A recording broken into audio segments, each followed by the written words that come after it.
totally on mute. Good morning, good afternoon, good evening, everybody.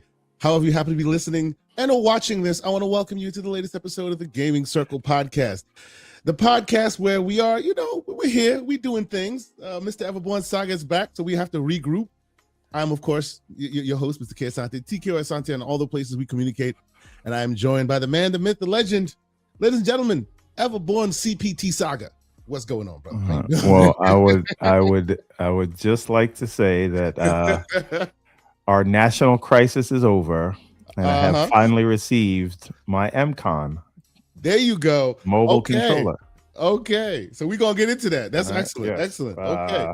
So it's all about the magnets, Snap. Right? Yeah, all about the snapping.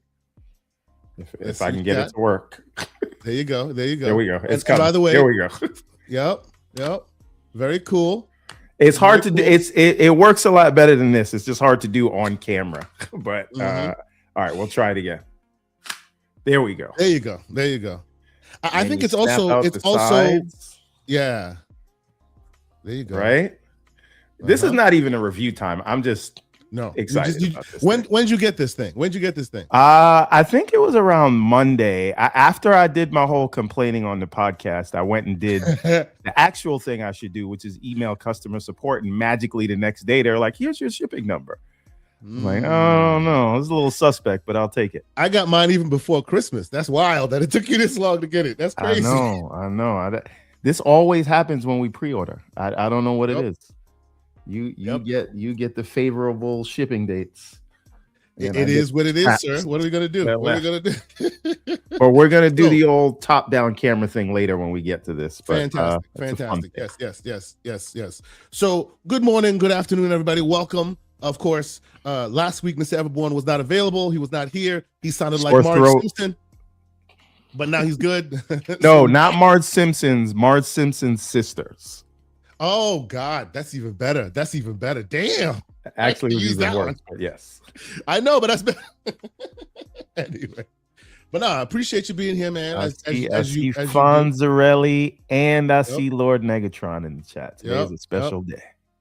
Yep, and 108 Dragons is in there. The great Umbra's in there. Lots of great folks. Sycamore. I haven't seen Sick yet. Actually, I do see Soul Tech. What's up, Soul Tech? What's going on, everybody? It's all good. So Sick Slayer. Let's get this thing AKA started. Sick number 2. Yes. The reasonable Sick, I call him. I'm shooting shots before we even begin this thing. I'm sorry.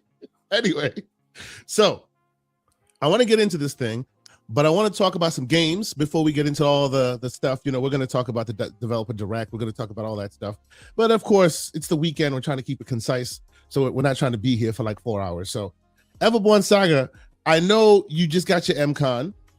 What games have you been playing? Have you played anything with the MCON or I have. So I won't bore you guys with Sonic Dream Team, right? Because I actually played that on the Apple TV. I want to show you guys something. This is actually interesting, right? It is Apple's take on turning their devices into a game console. So I want to show this to you guys. All right. So let me switch to the overhead cam. All right. All right. What are we doing here? So we want to switch to. No, it's fine. I think this is it. There we go. There you go. Right. So this is the whole. Now I can show you guys the MCOM in general. So we'll just do our little. Don't worry about my. Bro, you need to clean up your keyboard, bro. That's disgusting. What are you doing? Oh my God. All right. Anyway. All right. Don't judge me, bro.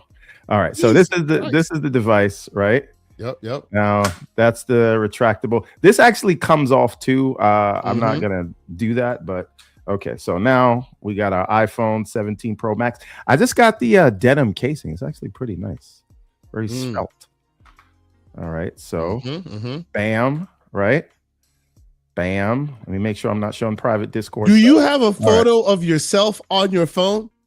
I'm just saying, damn, son. No, these are actually from the wedding. So if I it's not that. About to be like, damn. If I tap, see, there's my mom, right? I get you. Every time you tap, it's another photo. I thought I got him. Something. You thought you got me, but you didn't. You got These are the photos of beautiful himself on photos. the cover. Yeah. Anyway, go ahead. We've got our magnet attached, right? That's right. Now, boom, right? Now we're gonna flip the sides out, and then we're gonna turn it on. Okay. By the way, your wife took some of those pictures. I don't know why you come. I know. All right. So now the device is on, and now I'm gonna press. I don't know if you can see this because of the lighting. It's terrible. I'm gonna press the home button, right? This is equivalent if you're using a controller on your Apple TV or Bluetooth, whatever. Like you press the Xbox button on the controller. So I'm pressing the home button, and it just brings up the Apple Gaming Hub. Right? Move your hand down just a little so people can see the screen. A little lower. There you go. Right there. So you just press the home button and it brings up this gaming hub. And you got the last games you played or whatever. What your friends are playing. I'll even do Apple you one Arcade. better. I'll even do you one better, Everborn Saga.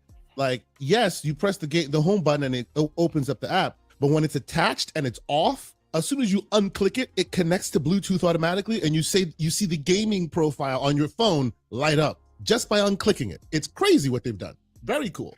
All right. So now we'll go back to and this is the game that I was telling you about that I've been playing this week. It's called Vohen. VOHENN. Okay. Right. And we'll play a little bit of it. It's a Metroidvania, but it's like a proper Metroidvania.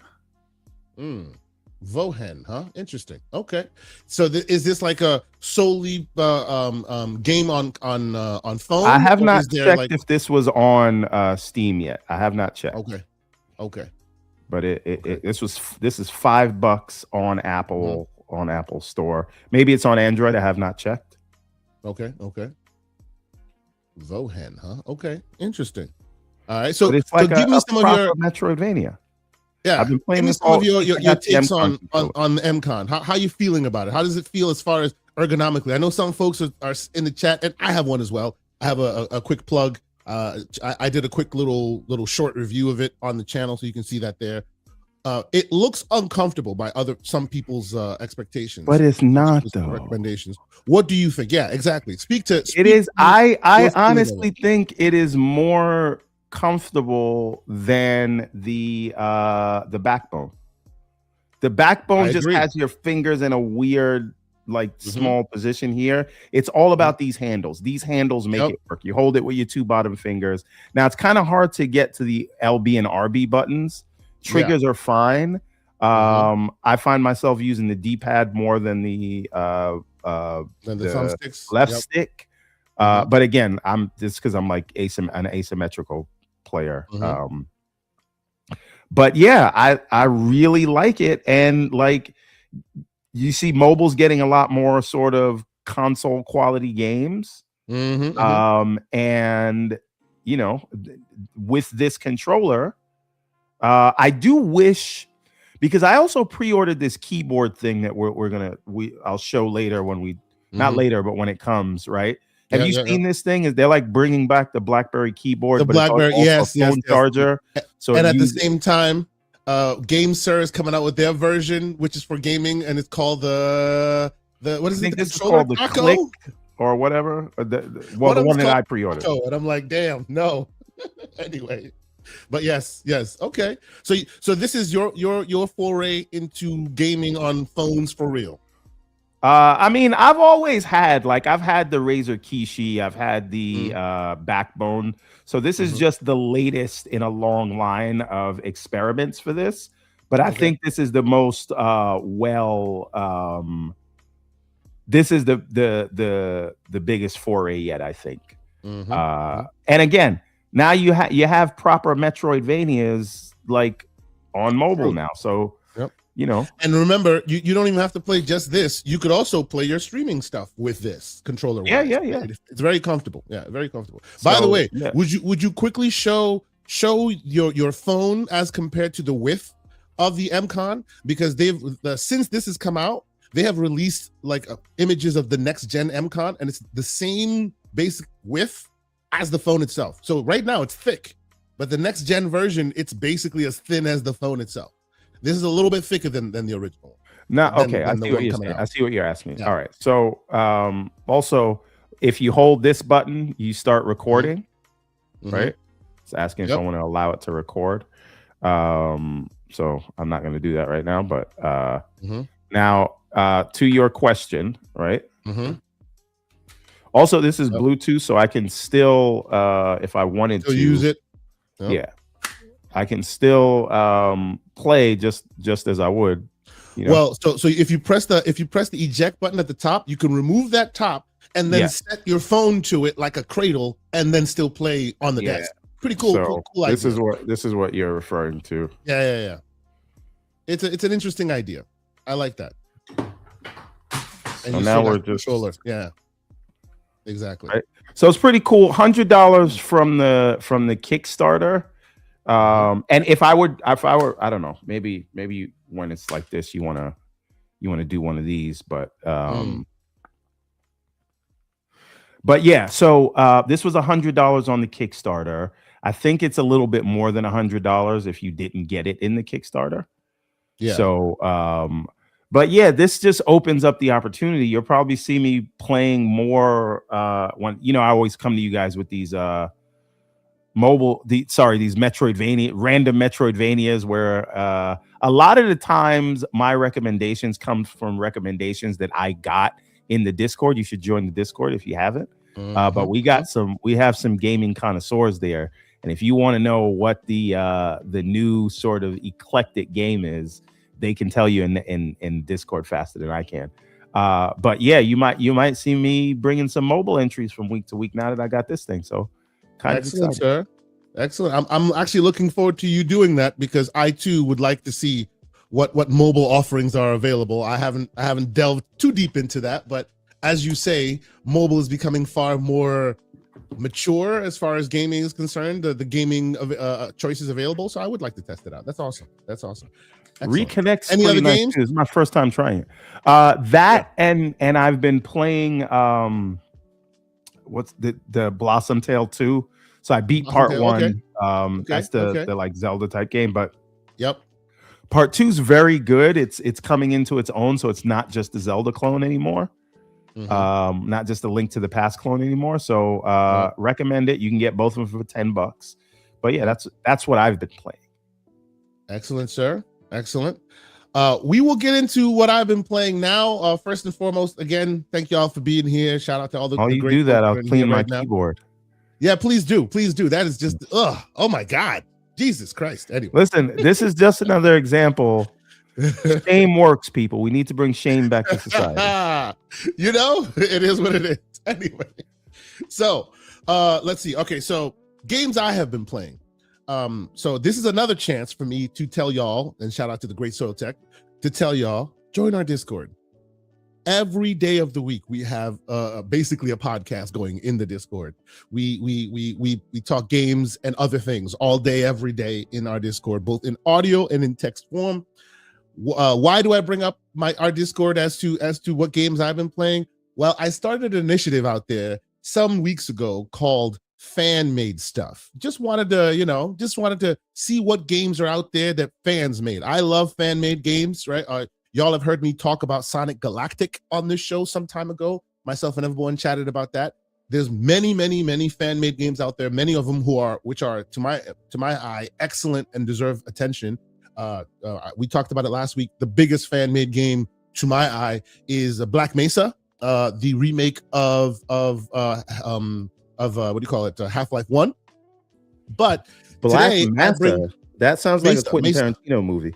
Black Mesa, not Massa. Damn, son, calm down. Anyway, Black Mesa, which is the definitive fan-made remake. Django Unchained 2. That's Black right. Mesa. That's right. Black Mesa. That should be a game that somebody makes. Anyway, but okay, so the game I'm bringing up is a game called Final Fight LNS Ultimate. Now, shout out to the great Infinite Umbra, because he is the one who put this on my radar.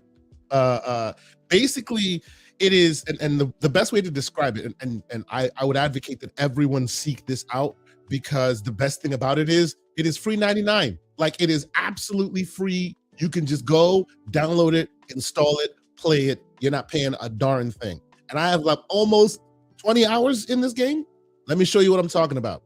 This is a Final Fight game that has been made by fans, and literally they have scraped a bunch of characters from a bunch of different different Capcom games, and they put them all in this one game.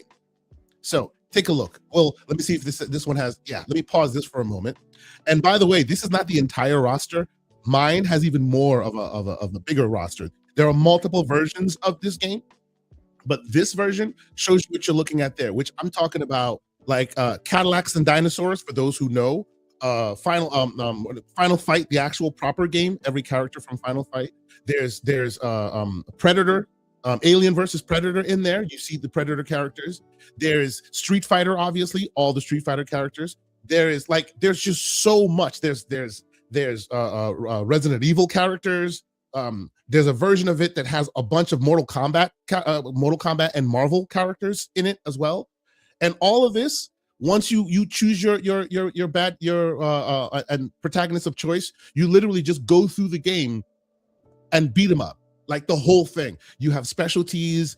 Every single character has like full-fledged specialties, full-fledged, like, as if not only did they rip this from other characters, they also made new animations to make all of this work. Because there's just no way some of these characters, it's not possible that some of these characters would have like running animations and beat 'em up animations. You just don't have that, because those, they never made games for beat 'em ups. So these guys not only ripped what was there, they also created new stuff. This game is phenomenal. Like, I cannot believe this thing exists. I've been telling everyone to play it and download it. I'm playing it on PC. I'm playing it on my Android phone, like the Odin 2 Portal, rather. Like, this thing is insanely cool. I can't believe that I can download this for free and no one is asking me to pay for it. I need to give someone my money for it immediately. I need to give somebody my money.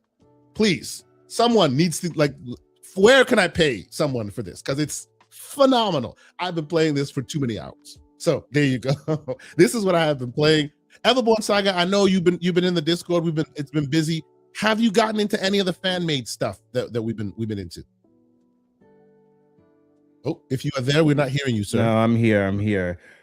No, I have not, because I've been doing this mobile foray or whatever. But I do want to give a shout out to Six Layer, because he did send me one of these, which was Sonic 3, like fake. So it basically merges Sonic 3 and Sonic and Knuckles and adds some other things in there. So that is on my to-do list or to playlist.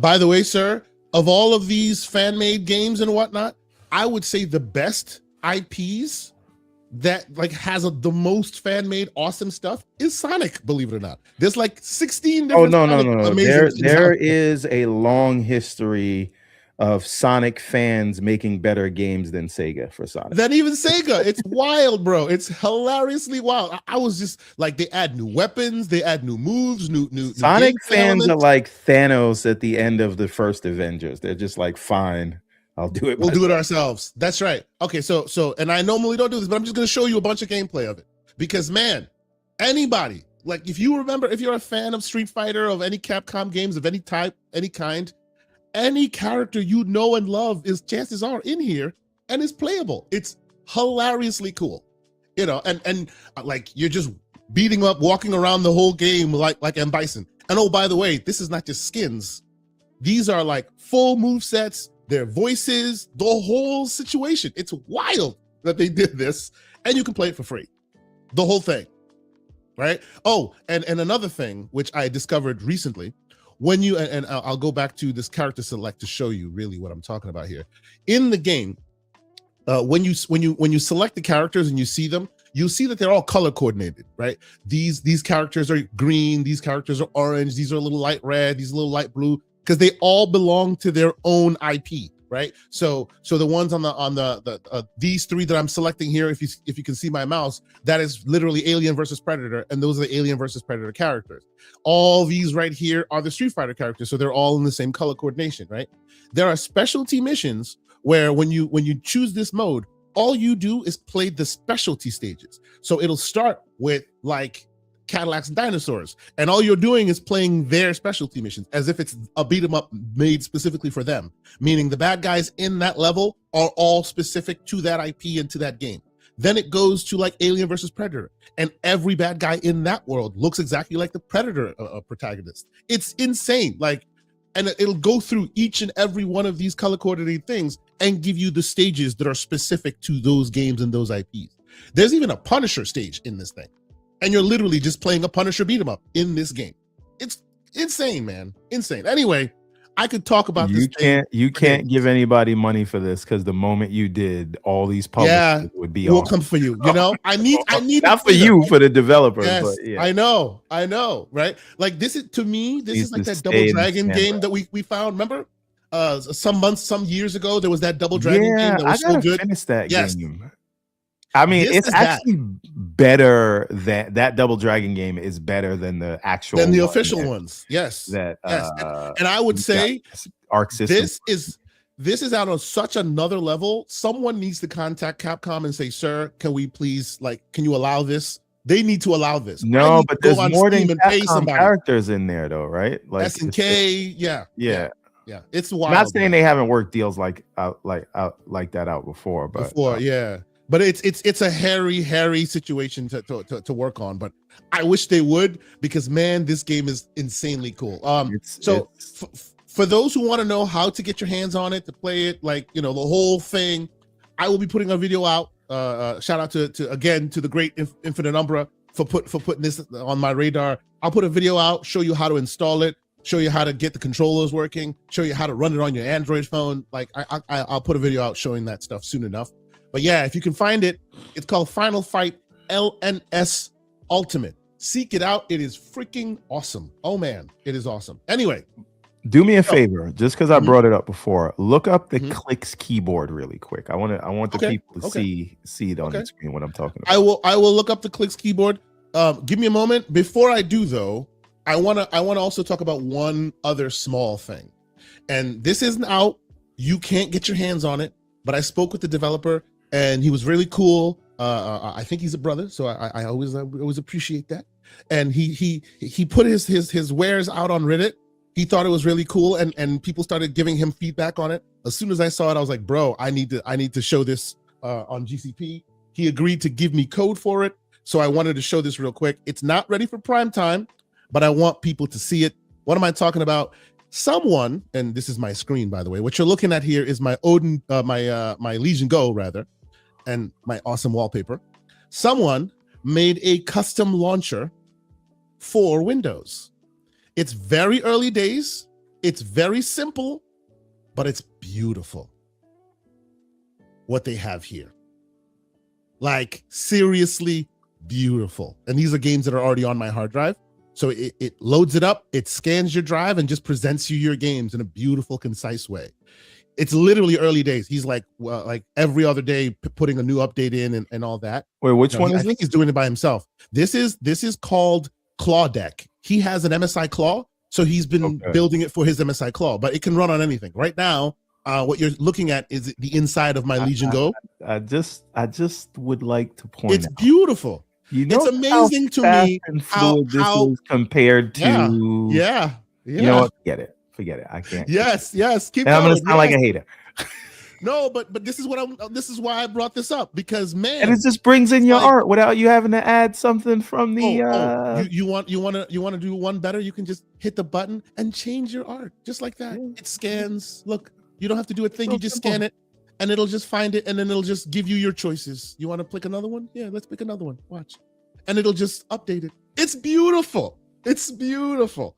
You know, I was like, man, this is wild. Whoever made this needs to get a job. Somebody needs to pay him to do this, because it's freaking cool. You know, I've been messaging him in the background. He says that it's still early days. He's still got updates to make and whatnot. I did tell him I was gonna show this off on this show. As you can see, it says it says MSI Claw 8i Plus, but it's not the MSI Claw, right? It's his machine, so he built it this way. It's static. This is the Legion Go. These are the feedback that I will give him, but it is so cool. Even look how cool this is. It even integrates any FSE. So if you like this so much that you want it to be literally your launcher, you can set it up like right here. So as soon as you boot it up, no Windows, straight right into this, right? And he built it in so that you don't have to go configure it. It just does it by itself. It's right, because awesome. any FSE allows you to switch the startup app for full screen experience, right? That's and then right. you I'll still show get it to you. the task Let me show right? it to you. Yes, I'm gonna show it to you right now. See, so this is any FSE, right? And because he set that up, you can now go in and choose whichever one you want, including big picture mode, right? And that's his Claw Deck game launcher. And once you set it up and you're done, now every time you boot up, it boots straight into Claw Deck instead of anything else. So the reason any FSE was very intriguing, right? But I didn't like the way that it works because it like monitors, it replaces scheduled tasks, and then before it launches the Xbox app, it would basically kill it and launch whatever you select. And I don't like that because it can get broken in a Windows update, right? If they change the name of the process that they're looking for. But I really like the idea of something that allows you to select your own startup app. And because you guys like some slander on a Saturday morning, as you can see here, Steam, Epic, the Xbox app, EA app, Ubisoft app, Battle.net, GOG, and Riot, all things that can be easily accessible and aggregatable. Xbox can't do that. The Xbox app can't do that. They can only do a few of those. This does it all, baby. And it's beautiful and seamless and smooth. It ain't properly ready for prime time, but keep an eye out. It's called Claw Deck. I'll do a proper video on it as this thing matures. But I wanted to show it off because, you know, the developer, I reached out to him. He was very, very agreeable and agreed to show me the code. And yeah, it's really cool. It's really, really cool. The dude did some work on this, and I'm excited that you know it's this does gonna be good. It does look great. I would say I think it kind of looks better than what's the other one? You mean Winhanced? Yeah. It's disagree? smoother.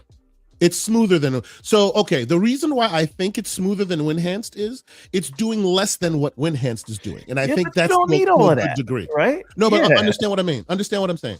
The reason why it's doing less than that, why I think it's like why you're seeing what you're seeing, is because this thing just literally boots onto your machine, scans your hard drives for the places where games usually live, and then just displays them. Right?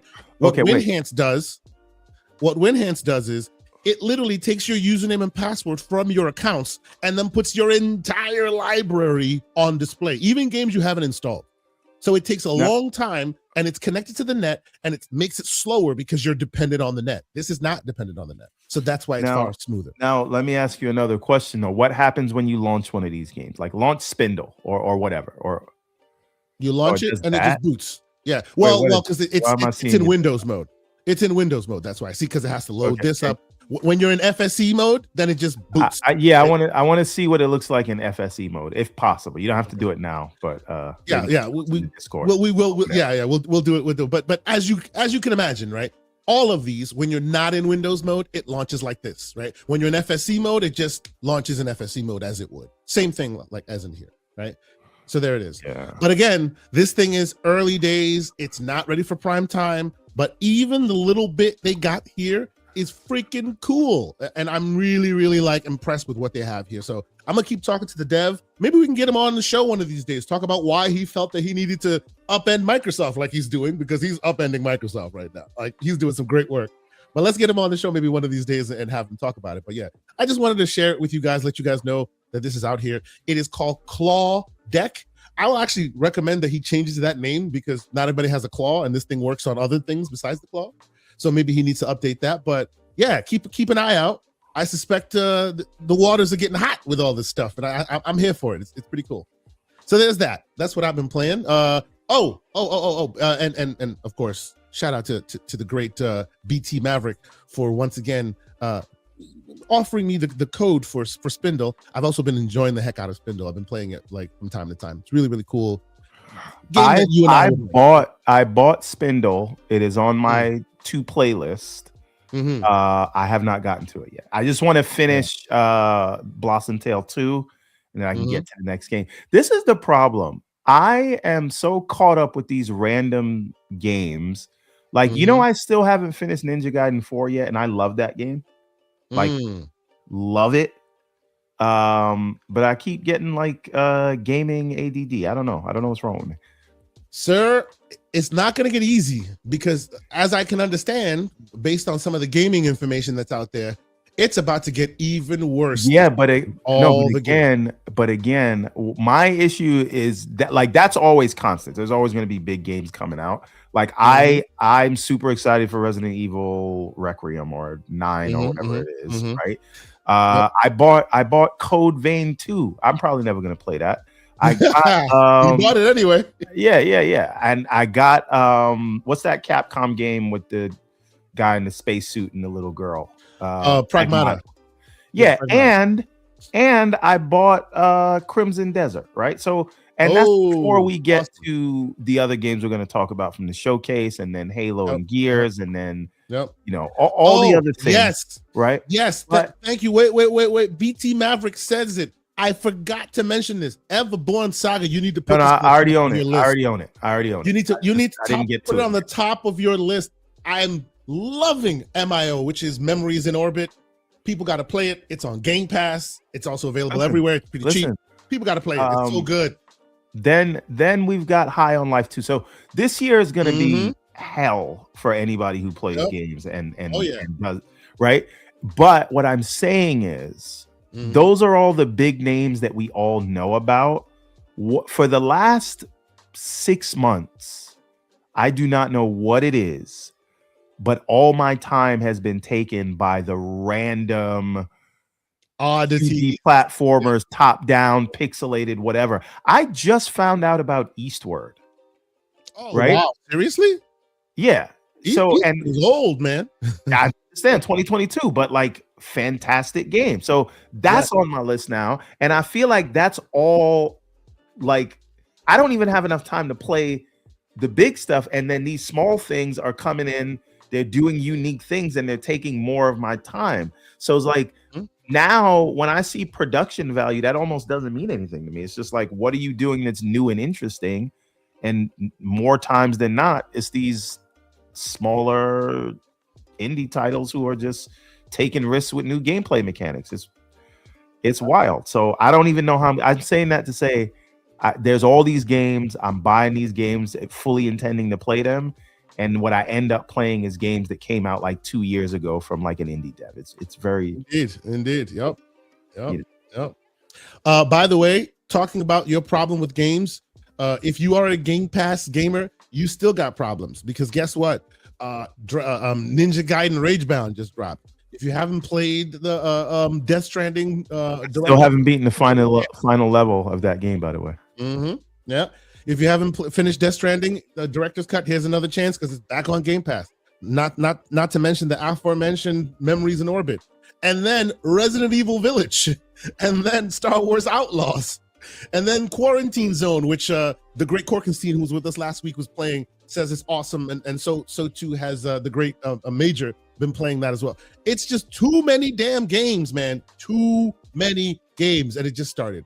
It just started. It's wild. But anyway, and not to be outdone, you think that's it, but as I hear it, Game Pass is gonna have even more stuff coming out. More Final Fantasies coming out. Did you hear that Warhammer 40K Space Marine 2 is coming to Game Pass? Did you hear that? Yeah. Hey, listen, I would not be surprised if in like 2-3 months from now, Final Fantasy 7 Remake magically shows up on Game Pass. Yeah. I think they're trying to get the sales of the people who are like still excited about it, like, and then they're just gonna drop it on there. Because I don't think they would have made such a big deal unless there was like a Game Pass bag involved for Square. I agree. But yeah, I say all that to say it is very, very difficult for me to understand that people think that Game Pass, even at its current price point, is not valuable. It's just wild. It is wild. It's crazy so much stuff that they have to offer in there. But all right, so if you about that life, you got lots of games to play. Anyway, the great Soul Tech $2 super chat. He says, please hit the like button, share, and subscribe. Big Back Charlie lives. Damn. He's never going to let that one go. Oh, yeah.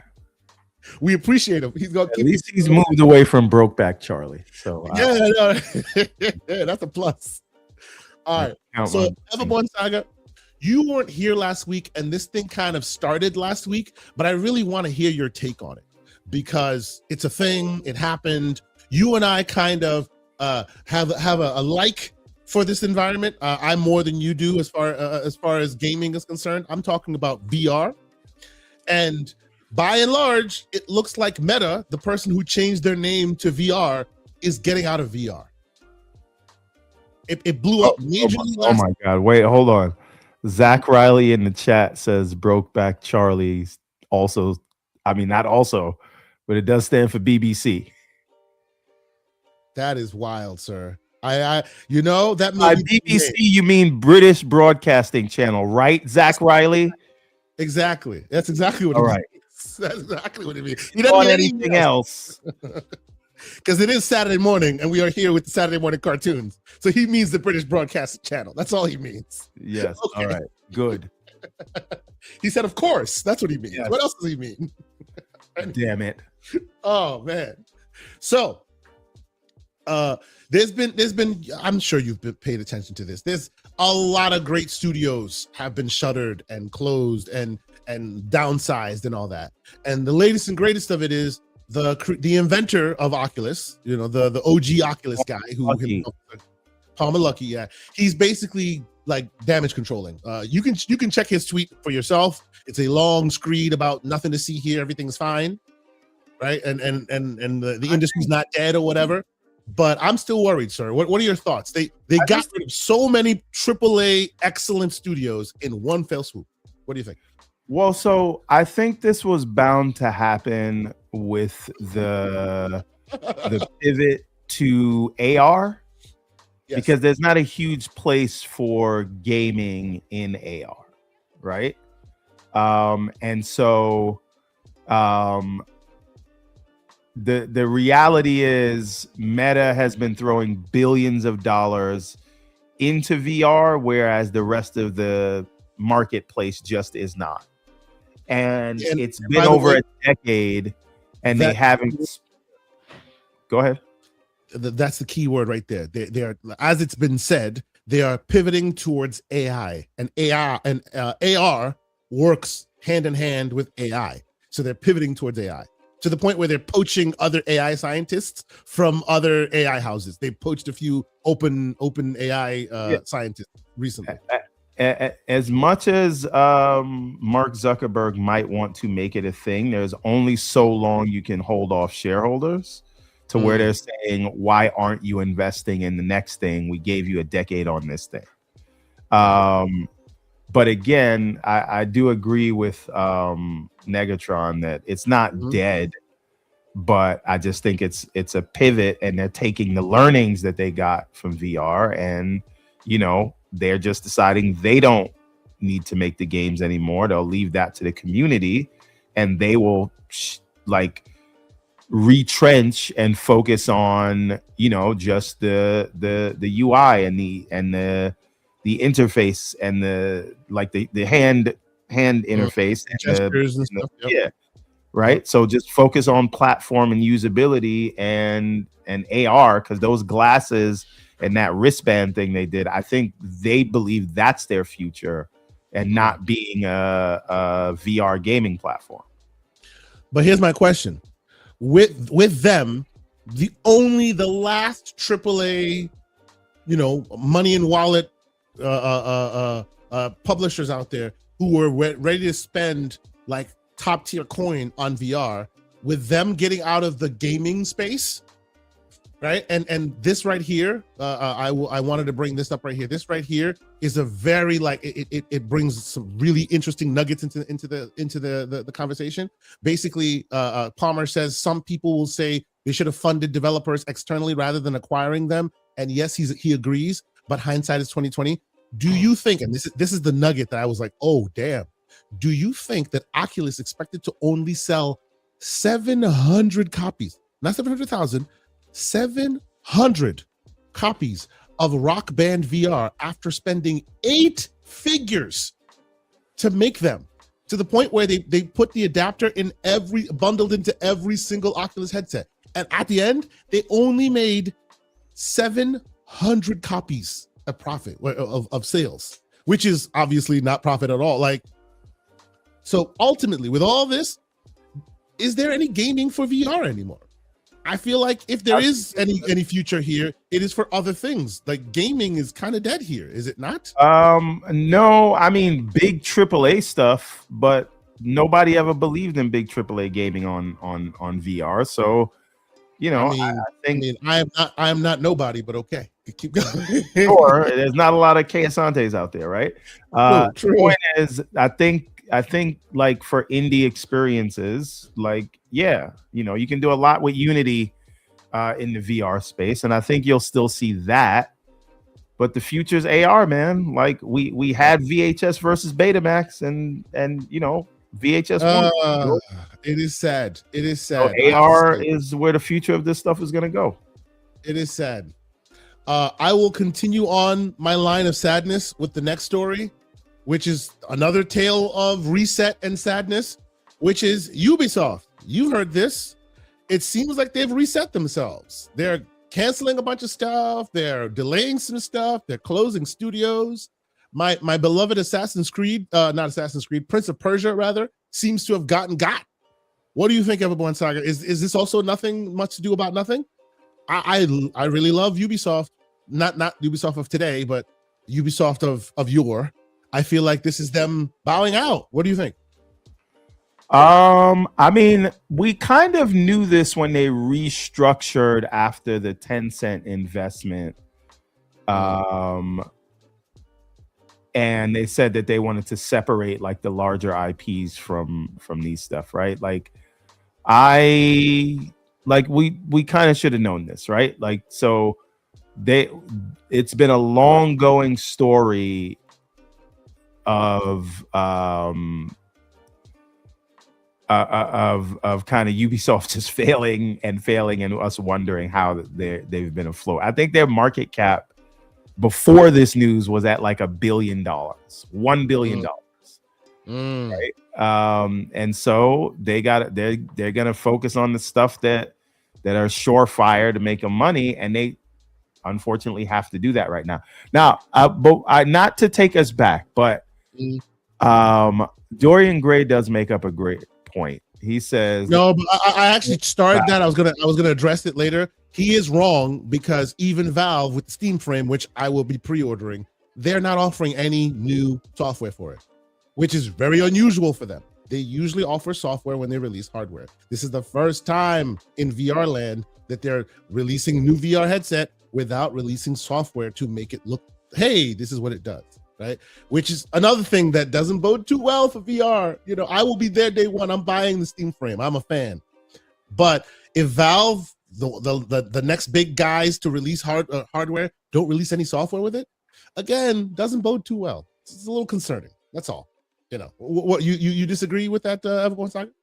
No, but I think it's a fair point that like Valve is releasing a new VR specific headset. You could say, well, it's just to play flat games, but they are releasing it, so there will be investment there. But oh yeah. From a hardware perspective, I know there will be. My question is, who will do so from a software perspective, since they are not doing it currently? You know what I mean? Well, I don't always agree with Paris, but this time. Yeah. Paris is here to tell me I'm wrong, even though he doesn't know what we're talking about. He's just assuming. Shout out to Paris. What's going on, brother? Man has good intuition. What can I say? Look. It's just worrying, man. You know, there's a lot of great like experiences there, and more it looks like, because not enough people know that, it's becoming fewer and far between, you know, and it's not financially advantageous for these guys to keep trying, you know. It's just sad. I get why they're doing it, of course. Money's got to be, you know, money's priority. I get it. I'm just very sad at the fact that it looks like the AAA experiences that used to be really great there may not be there anymore, right? We may not see that happening anymore, which is, to me, very sad. I mean, I don't think we needed to see that happen anymore, because I don't think that the hardware was in a place to where you could really get, because it's a mobile chip in there, right? There's only so far you could go. Yes, but that was the original pivot, right? Because the original version had you either have a mobile version or had the PC version that you could then connect to, right? And that still exists. But they first pivoted away from that because everybody wanted wanted wireless. And now even in the wireless place, now it's like, well, the hardware is not there because you're wireless. Yeah, because everybody wanted wireless. Had you stuck to what was originally the case, you could have had your 4090 backing it and you still have great experience. Yeah, it's but how many people have the 4090? I don't know. I just think like that something needs to happen in VR that makes it so accessible. As I always say, like, can you give it to your grandparents? And if you can't, you're not going to hit critical mass. And if you don't hit critical mass, you're not going to get critical investment. And that's just and Meta was doing it in hopes of that happening. They've lost tens of billions of dollars on this stuff. True. And although I will say Meta's UI just got good recently after they learned from iPhone or from Apple, right? That, like, before it was all right, but it just got actually good now, right? So with that in mind, my question to you, Everborn Saga, it looks like Steam with Steam Frame is literally putting big picture mode on your face now. Do you think that's what we need for it to get to critical mass? You are the big Steam big picture mode guy. Now they're literally putting it on your face. No, because like, why you're not convincing people to put a big contraption on their face. Not unless they're like super enthusiasts of this stuff. And you need the casuals. And it's never been in a place. Listen, until they can get it to a place where it works like in Black Mirror, where it's just this little dot. You just press a button and you're there. Yep. Right. Right. We're not. We may never get there, but we're not there now. It's that chicken and egg story. You know what I mean? Like to get there, you all need to invest in it now and have people enjoying it now to the point where they can revise. If you don't like it enough now, we'll never get to that place where it's tiny because nobody's. What I will say is, what you can get people to put on their face is these AR glasses as they get thinner, right? This is the reason Meta's working with Ray-Bans. It's the reason they're trying to make a stylish bracelet, something that you won't look like a nerd wearing, right? And if you can get people used to that and having something on their face, then you can back into VR later. I think AR is something that is and I agree with you by and large. I just think it's like, because of the way where we are going, it's like goodbye to gaming on this platform in the short term. In the short term, yes. Yeah, it's kind of sad, you know.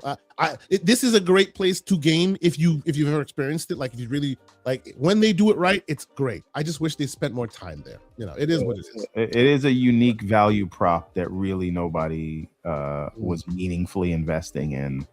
And, you know, seeing Meta move away from that just because they were carrying VR on their backs. I'm sorry. Yes, I know they were, but they were. They were. This is why I'm worried, because I know they were carrying VR on their back, right? Like, this is why I'm like, oh man, if the company that changed their name to Metaverse is moving away from VR, that's a problem. They changed their name to Metaverse, you know? So yeah, it is what it is. Okay. Right, listen, really quick. I see this may or may not be a fun conversation, but I see Infinite Umbras in the chat, and we had a conversation in Discord yesterday, and it was about the upcoming game Wolverine. Now, if you like, there's been a track record right now of Sony releasing their games on PC, right? So you wouldn't be taking a far leap to say that Marvel's Wolverine will eventually make its way to PC. Never mind the fact that Nixus was there at the announcement. Yes, sir. If you are someone who decides to wait for Wolverine for when it comes to your preferred platform, which at the moment may be PC, are you being a fanboy just because you're waiting? Or must you I see what you're doing. Pray to the altar of Insomniac and Sony because they've graced you with a title day one on the PlayStation console? I mean, for me, and I listened to this back and forth. I was not a part of it, but I listened to the back and forth. For me, now let's also assume you have a PS5. but sure. you want, but you have a place that you prefer to play. Is that because you're a fanboy? For me, it's about the level of hype of the game, right? I've done this, right? I was totally hyped for Ghosts of Yotai and Ghost of Tsushima, so I bought it on the PlayStation. And when it comes to PC, I will buy it again because I really enjoyed them, right? But if your level of hype versus your because look, we are gamers. At least this is how I approach it. We are gamers, meaning there's a 10-year-old living inside our head at any given moment. We're getting older and older, but that 10-year-old needs to be satiated and fed, right? That's what gamers do. We got to play that game, right? But you also are an adult. So the question when that moment presents itself, who wins, the 10-year-old in your head or the adult? And depending on the price or depending on the game, it might be the 10-year-old or the adult. You know what I mean? And there's no shame in it either way. It is what it is. So for me, it's not fanboyism. For me, it's the inner battle you do every time you see a great game, and you're like, yo, I'm a father. I have a job. I have responsibilities. Maybe I should just wait because this is my preferred platform versus buying it now because I want to be part of the zeitgeist today, only to then buy it later on my preferred platform later. You know what I'm saying? Like, I do that all the time, me personally. You know. So. To the point where I've even debated Mr. Wolf and telling him, and I'll say it here on Front Street, I am not buying GTA 6 at $80. I will wait. I will. So yeah, I think this is just I see Dorian Gray say FOMO does not live in my household, and that's really all we're talking about, right? Right? If you don't succumb to FOMO, then you're a fanboy. Like that's just a little weird to me, right? Yeah. So to me, I would say like there's a lot of games out there right now.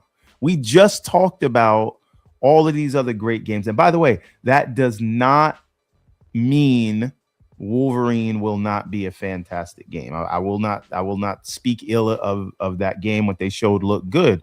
But good games come out every day, B, to be honest with you. And so we just talked about not having enough time to play all the games that are out right now that are multi-platform. So if you get to a game that is not available on the platform you want to play on, but there's a bunch of other high quality substitutes, what is wrong, or what makes you a fanboy to say I'll wait till they come where I want to play it? That's right. Oh, shout out to the great Pixelbit G.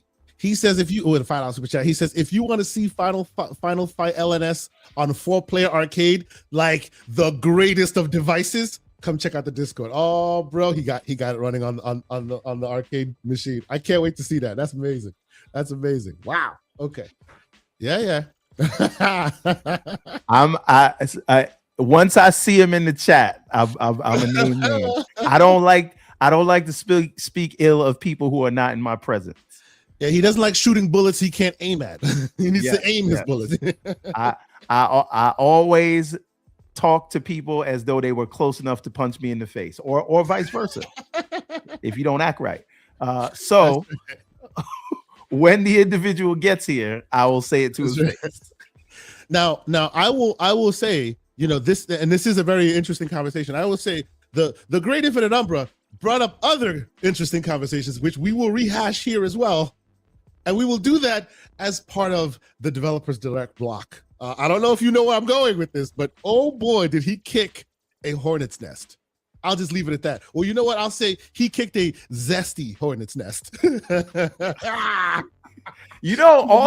All of that is probably because they used the same animation from when it was only the female character that they had. Absolutely. And now, yes. Now people, anyway. Walkgate. That's what we're talking about right now. Walkgate. But yes, let's get into it. They need a secondary male walk animation. Indeed. But we will get into the Developer Direct. Just kind of rehash it. I by and large, I think it was a great direct. I liked the games I saw there. We're gonna pick it apart. But Everborn, what do you think? I know there were only a few games, right? There were rumors and speculation there'd be 6 or 7 or whatever. It ultimately ended up being 4, and there was no shadow drops or anything like that. What do you think? I suspected it was going to be 5, and I had this weird. I get it. I knew it was far out there, but I had a tinfoil kufi theory that the 5th game would have been State of Decay 3, and the reason for it was something stupid, which was I was watching Frontline. Shout out to King David, and he was saying, "Why is State of Decay 2 going on sale the day before the direct?" And I was like, could it be? So he was putting it was a far reach. It was a far reach, but I think the show was fine. For me, it was an 8, and only because while I've always respected Forza, I am not a racing game player, so it doesn't have me, hype in the way that a lot of other people are, because a lot of people love that game. Kiln is multiplayer, and it's too weird for me. And then Beast of Reincarnation, I guess, it looked fine. I'm gonna try it out. Type of game. Right. Yeah. So basically, this whole thing for me was Fable, and Fable made up for the rest that I didn't care about. So that's why I give it. You know what? To me, Fable was 10 out of 10. I don't care about the walk, and I don't care about the frame rate dips, because I think I know I'll be playing it on a 4090, and I don't think I'll have too many issues with that. Now, there are some people that say, well, it's probably CPU bound because of how reactive the world is. And so you might be in like a Baldur's Gate situation where it doesn't matter what you're running on. It is going to buckle, especially in cities. But we'll see. We'll see what it does. Yeah. I will say this. I'll say this. If they can back up the claims they made about 1,000 NPCs that are all on their own cycles, and you can follow them around. Yeah. If that is correct, and the whole world reacts to you in that way, if there's a performance hit for that, I'll take it. Allow it. I'll take it. That's right. Me too. Because that's the future. Again, it can't be surface level reactivity, right? Yeah, because the surface level reactivity has already happened. Surface level reactivity has already happened. If you remember Fable 1 and 2, they had that. Even a little bit of 3 had that, where people would respond to you. But it was very surface level. It wasn't as deep and as amazing as they're describing here. It was basically, Miss Duncan, the new head of studios at Xbox, did an interview with I think it was GameSpot. That was a good interview, actually. Very good, yeah. And he talked about a bit more of that. And it's like they literally took the original design documents from Lionhead Studios, and then they upped the ante on every idea they wanted to do. So all the ideas from most the ideas that are from the original Fable are here, right? They are here. It's just they've been upped to ridiculous levels where technology is today, not where it was when they first built it. I'm really looking forward to seeing what's what here. Shout out to the great Fuzzy Belvedere, who's in the spot saying Beast of Reincarnation loop is exactly what Everwild should have been. Sir, I agree. I actually think it is a very Everwildy kind of thing. And remember, this is by the makers of Pokemon, so they know what they're doing when it comes to this stuff. This is the thing. So it is visually pleasing or whatever. And obviously, these are the makers of Pokemon, so they know how to make an addictive game. It might be good. It didn't grab me, but it may not be for you. Right? No. I'm not saying that. I'm just saying it didn't grab me for now. I'm still going to play it. I may completely about face on it, right? Because obviously these guys know how to make a game that grabs people. So true. Yep. I will say this. Here's a little bit of slander that I've caught wind of. I'll just put this out here, and then we'll move quickly along. Let me see if I can do this. Ready? Watch this. So we were talking real quickly about State of Decay 3. So somebody just felt the need to remind people. Yeah, I hear you, and I saw that. I hear you, and I saw that. But that was Phil Spencer. Craig Duncan has not come out and made promises that he had to go back on yet. So I'm gonna take Craig Duncan at his word until he is proven to be a liar. Okay, understood. I'm just putting it out there. Somebody made it seem like like Spencer was turning into Harrison. You know, I had to just put it out there. I hear you, but this is another thing. Like, I don't understand. You got a showcase or direct, whatever you want to call it. This is a staple of January right now. Xbox created that. Every January, you got a show that's showing you what you're getting for the next year. They showed you 4 games in 4 quarters, not including their other bigger heavy hitters. And nobody else is showing you games this early in the year, and people still got reasons to complain. I don't think you people like games. I'm sorry. I don't think you do. The legend says it might not even just be one. According to Jez, there might be another direct later this year. Just saying. Listen, absolutely, and we know we got showcase, right?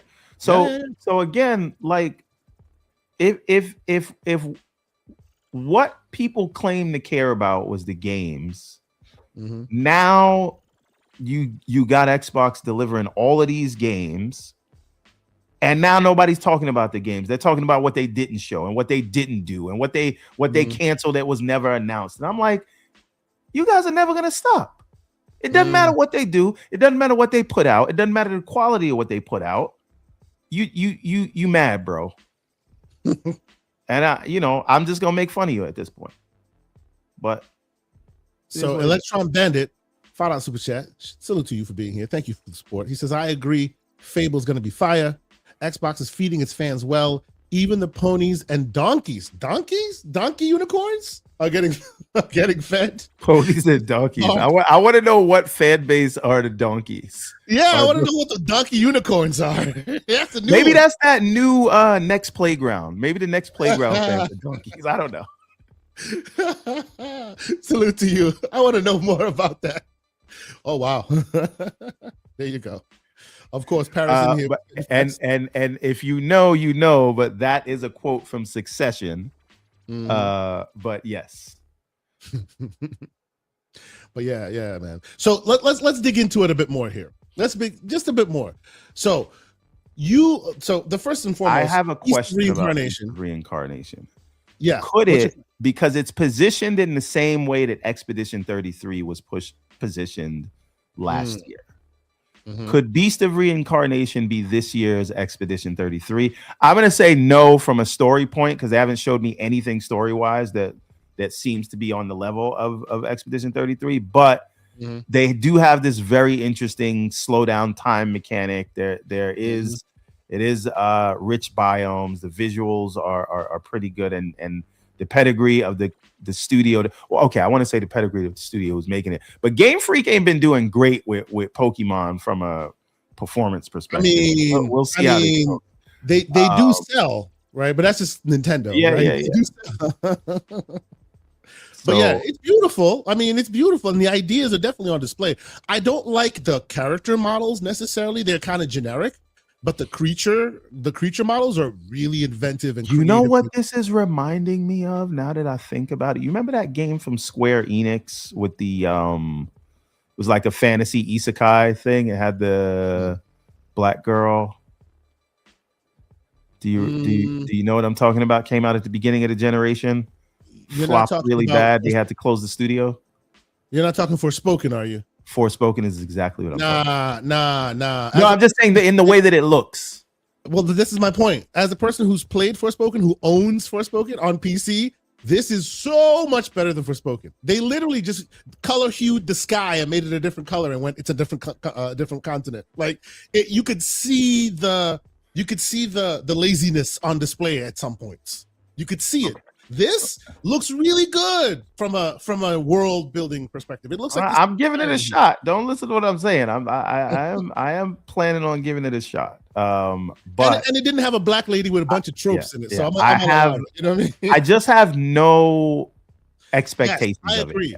It reminds me more of Wild Hearts. Absolutely, because of the wolf and all of that. It reminds me more of Wild Hearts. Yes, Wild Hearts has the same visual style as this does. I agree with that. But yeah, we'll see how it goes. Being that this is Game Freak, I expect a lot of gotta catch 'em all energy. This animal, that kind of thing, and it looked like they give you some of that. So we'll see. Looks good. Shout out to Starcasm. He has the trademark on Donkey. Okay. For rabid PlayStation fanboys. So so ponies are the normal PlayStation fanboys. The donkeys are the rabid ones. Okay. Yes. Okay. I'm learning, man. You learn something new every day. I'm learning. All right, so let's move on because you weren't a big fan of Reincarnation. I thought it was. I did not dislike it though. I do want to be very clear about that. It is just not something that it's not for us. Saw this and I'm like, oh my god. It's not meant for us. Yeah. So I know you also don't tend to be a racer. How did Forza Horizon 6 grab you? It looked amazing, but if I didn't play Sonic Racing Cross Worlds or Mario Kart World, I don't think I'm going to play this. Are you serious? Come on. I barely played Forza Horizon 5. It doesn't. That's not that it doesn't look amazing. Some games you got to appreciate from afar. Okay. And this is one of those games for me. Yep. I'll give you that. I do love this game. I think it's beautiful. I usually average about 30, 40 hours. And it's funny. I actually checked my stats on the previous versions. Every Forza Horizon game averages around the same time. I don't finish it, but eventually I lose interest. And it's always right around the 30, 40 hour mark. Right there. I didn't know this was a game Fuzzy, that you could finish. I'm sorry, Fuzzy. Forgive me. Fuzzy's like blasphemous. Anyway, shout out to the great Fuzzy Belvedere. So, okay. I think the game is beautiful. I think it looks great. Oh, hey, Lucius, I didn't say I wasn't going to buy it. I just said I wasn't going to play it. But honestly, graphically, I think this looks absolutely incredible. It looks really good. Now, of course, the first thing I heard people say is, they're probably showing you 4090 footage, which probably, who knows? Wait, hold on. Wait. I need to talk about that. This was something I wanted to talk about, right? Okay. Now that they are there's no more debating about it. You shouldn't be crying about it as a fan. You shouldn't be using it for ammo as a fanboy. Okay. They are multi-platform. No ifs, ands, or maybes. Sure. There is no reason to show these things on a console. Show it on a 5090 or the best thing you could show it on because you are multi-platform. No, I don't even want to say. Honestly, I am disappointed when I see them show it on the console version because they're not showing it in the best light that it could be in. How about that? You know what? Actually, after this was all out there, they did say 60 frames on both console and PC. So there's that. That's cool. They're still working on it. But they should when they're showing it, I say you show it in the best light. Yeah, I agree. Right? So on PlayStation, that is PS5 Pro. The reality is Xbox is a platform they support now. It is not the main platform. And then Paris disagrees with you. He said they should show a console version. Show that separately. I want to see it in the best light because I'm playing on the 4090. And if I can mortgage my house to 50, Zach is asking you. Isn't that false advertising though? For who? I disagree. For who? I disagree. I'm playing on 4090. That don't matter. What we are now having is a hold on. Most folks aren't playing on the Xbox, so should they show you PlayStation whenever they're showing you the game? Well, damn. No, let's talk about it. We have the conversation. Oh, damn. Let's have the conversation. Paris, you have the link if you want to come and debate him in IRL. But that is a good statement. If they have to adhere to the largest audience, then why should they not show you PlayStation footage since that's where everybody's going to play anyway? Damn, that's a good one. I like that. Show the games on PC. Look, I don't disagree with you that they should show the games in the best light possible, but I also think that the cautionary tale of Cyberpunk has brought about the idea that everyone wants to at least see console footage before the thing comes out, right? So to your point, if you're showing it, show the best footage available. Absolutely. Absolutely. But if you're gonna if it's going to be playable everywhere on all those other platforms, it's in your best interest to also show those platforms, right? To let those who know they're going to play it that, hey, this is what it will look best to avoid that I can cyberpunk. give you guys in the debate is if you have multiple shots so people know what it's going to look like on the best PC hardware, and then have a little janky frame rate robbed Vaseline texture console version and say, hey, this is what he's doing. You see what he's doing? You see what he's doing? If that's what you want to do. He's literally doing that just for you guys, man. He's doing that just to mess with all of you guys. No, sir, stop doing that. Be nice. What are you doing? Paris, if you want to debate, it's in the chat, sir. It's in your DMs. Come join us. The great VG Fight School's in here. He says a balance is necessary. If it runs like it did on X and S on Xbox One, then expectations are already set. Oh, man. Listen, they are a multi-platform publisher. You want to show the game in the best light. So show the game in the best light. Because what I will say is the frame rate issues that we saw from Fable, if that is because they were showing you console footage, I don't know what they were showing you. But if that's what that was, then you should have showed it on beefier hardware so it looks smooth and people have a better first impression. Yeah, you're not wrong. Like I get what you're saying, right? Since they're wrapping their arms around, yes, absolutely he is. This is not about this is not about me being a PC snob. No, this is nothing to do with me being a PC snob. I am only saying show the game in the best light. I'm not saying this because I happen to have a decent PC. I don't have in the bedroom. I don't got a 5090. I got a 4090. I'm just saying show the game in the best possible light for the first time you see it. That's all I'm saying. I don't disagree with Mr. Everborn Saga, but I also agree with Starchasm. He is a PC snob. Absolutely he is. Absolutely he is. I will not take any notes. No retort. He is a PC snob. Let's move forward. But okay. He says, hide your money, Everborn. He said, poor people around. God damn. I love that, Dave Sapelski. Anyway, so go ahead, continue. Oh, man. They're a multi-platform publisher. That's all I'm saying. Like, here's the thing: when EA shows you a game, what platform should they show it on? Exactly. Well, they show you on PlayStation usually because it's where most people. They be showing you stuff on PC when you first see it. You see them games in the best light. Same thing with Ubisoft. When they first showed you Assassin's Creed, you wasn't like, is it showing to us on a PlayStation or Xbox? No, you just wanted to see how it looked because it's going to be in all those places. True. Look, again, I agree with Everborn Saga. They definitely should show the best footage. I think he's both. He's both. He is because what CEG is basically a PC with a controller in your hand. He is a PC snob. Let's keep it moving. Okay.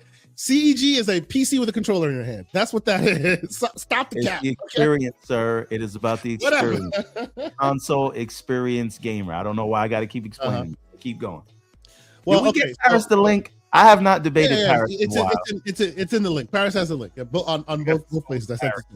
I don't know about what with Lucius that if you're selling us hardware, you need to show us the game on the hardware. So that's where I agree that it should show it on the console. But to your point, Everborn Saga, because they're also showing it in their PC store, they now have effectively wrapped their arms around the PC. So showing it on PC is also fair game for them. I do agree. I got you then. So why don't they show us all the games on the Series S? Why not? Right? Yeah. Show it on the Series S. People got that. They're selling that. Yep. You know, it is what it is. Oh, see, now VG is getting a little wild. He's like, have you noticed? Have you noticed how Paris hasn't joined yet? And as soon as Paris joins, he's sitting on some heavy NDA stuff and can't risk speaking. Paris, what do you think, sir? You sitting on some NDA stuff? What's going on? But is it a requirement for them to show the stuff on the Series S? Because if they showed it on Series X, nobody would complain. And they forget. Okay. We hear you now. We hear you now. I don't think y'all can hear me. No, we do. We hear you now. We hear you. Sir. You hear us. He may not hear us. Yeah, he may not hear us. Give me 1 second. I have technical difficulties. I know, but give me 1 second. Give me 1 second. Sorry. Not a problem. Do you think? Probably joining from the console version of Discord. Stop it. Pixabit G with a 2000 check. He says, "Stop playing. Xbox ain't selling no hardware." And then okay, I should be good now. All right, yeah, we hear you. Good morning. Real quick, he says, "Good morning, Graybeards. Even though my Sega cousin's being on a PC snob, I think he's right. Show us in the best light." I agree. Thanks. Shout out to the great Paris Lily. What's going on, Paris? How you doing? Happy New Year, man. We haven't talked since last year. I know. Happy New Year. Good morning to all y'all. I'm only going to be on super brief because I literally was grabbing breakfast. So I was like, give me a minute and I'll come back. I'm just going to say my piece and I'm out.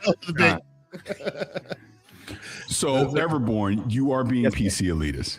Because here's the thing. As someone who is directly affected by a company not showing the console version of a game, I learned my lesson December 10th, 2020.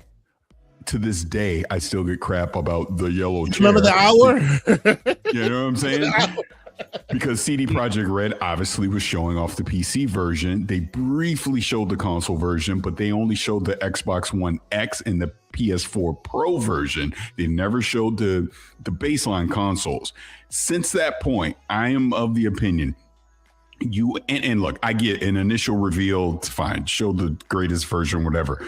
But during the lead up to launch, you need to show every version of the game on the platforms that it's going to be on. Because to your PC elitist point, not everybody has a 4090. Not everyone's going to be able to play it at the highest fidelity. So let's just take Fable as an example. Yes, I want to see it running on a 4090, 5090. I want to see it on the Series X. I want to see it on the Series S. I want to see it on the PS5 Pro. I want to see it on the PS5. I want to see different versions of that game so that I know what it's going to look like and at what frame rate it's going to be on my platform of choice. Can I just add? I think that is for the lead up for when people get early. Yes, I'm still sitting in a yellow chair. Y'all really need to stop with this nonsense. Seriously. Seriously. It was 5 years ago. 5 years ago. I keep telling you, Paris, you just own it. They mad because they didn't get the yellow chair. Listen, I know. The thing is this. What I am saying is, what if showing it on the consoles is what you do when you give it to the media later for them to do their reviews? I disagree. And then people can know. I disagree. Tell us why. Because not everyone's going to go to digital. I'm walking away. Sorry. Not everyone's going to go to Digital Foundry. Not everyone's going to go to IGN. So they're going to go by what they see Xbox or PlayStation or Nintendo shows you, or whoever publisher. Doesn't matter. It is their responsibility to show it on every platform, not a media site. Yep, I agree. I agree with that. I disagree. This is what I'll give you. But what? Okay. No, hold on. Let's dive in on. Yes. So you don't think it is Xbox's responsibility to show a console version of their game? I think that now that they are a third-party publisher and Xbox is no longer their main selling platform, that they should just show the game in the best light as everyone else would. Okay. But I do believe in transparency, so it should be labeled, unlike what CDP are. So EA should only show the PC version of Battlefield 6. In the beginning, yeah. Again, I'm not saying the initial reveal. The initial reveal, of course, you want to make it look pretty. I think we're all in agreement on that. I think we're all in agreement. What I'm saying is, before the game comes out, before people are committed to spending money on a game, it is that publisher's responsibility to show a different version of the game. That's what I'm saying. Every version of it. Now, should they? For example, should they be required to show their games running on the Xbox Ally? Yes, I was actually meant to bring that up as well. I think that's a thing now. You should show what it looks like on a handheld. Yep. Since you're now trying to sell it to handhelds, so many things that they're supporting. Yeah. I don't know. Look, man. But see, Everborn, you don't have to be wrong in order for Paris to be right. right? I agree with both. No, it's a zero-sum game, Kay. No, it's not. It's not, right? You can show the very first time you show it, it can be pristine and beautiful and amazing. But throughout the life cycle of before the game actually hits shelves, there's so many opportunities to show that game, right? At some point, I need to see Series X footage, Series S. So again, another example of this. So you think Xbox should not show Forza Horizon 6 on the Series S? They definitely should. Definitely should. I don't think they need to. I mean, I'm saying people should see it. Hold on, let me answer you. People should see it, but that's up to Digital Foundry and these other guys to do. I completely disagree. Because what if Digital Foundry decides not to do it? It's not their responsibility to show it on every platform. It is the publisher's responsibility to show it on every platform. So wait a minute. Since we're going down that road, and I will concede that Lucius made a great point. If you show it in high settings first, then you end up with stuff like Puddlegate, and then people will say the game got a downgrade. I will give you that. That is a fair point. I will not run away from that. However, how many different specifications can someone have on their PC and they have a wildly different experience? Is it the responsibility of the developer to show all graphics cards from the 1080 to the whatever? That isn't my argument. Released it on PC. That isn't my argument. My argument is consoles. There's different versions of consoles, which is a set spec. Sure, the PC, you're whatever, but I do think, just speaking of PC, I do think there's a responsibility to show what it looks like running on a Steam Deck or on an Ally X as an example. PC, there's too many variables. It's impossible to show every variable of that. But there's two versions of an Xbox. There's two versions of a PlayStation. There is a responsibility to show both of those versions. Here's a question I have for you guys. Could we thread the needle in this way where what they show officially is the best footage available, but before launch they make the same trailers or the same visuals available with each one labeled Series X, the same trailer, Series S, same trailer, and it's just all available on their channel? You want to go see which version, you go there and you find it. Would that thread it better, or must they put it on a show and display it?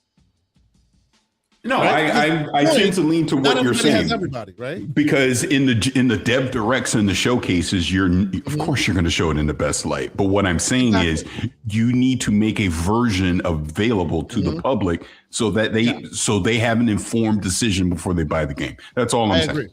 I agree. Yes, I completely agree. Look, they shouldn't put it on the Keeleys, or they shouldn't put it on Front Street when they're showing it. I agree with you, Everborn. It should be 50/90 footage. But on their channel, if you are interested in that game, there should be one labeled Xbox One. There should be one labeled Series. There should be ones X and S. Whichever version, it should all be there. Not be ready yet, right? So if you have that requirement that you have to have. What we're talking about between the day of showing and the day of release, at some point there should be each version represented there. At some point, doesn't have to be day one, but I would agree with that. You don't?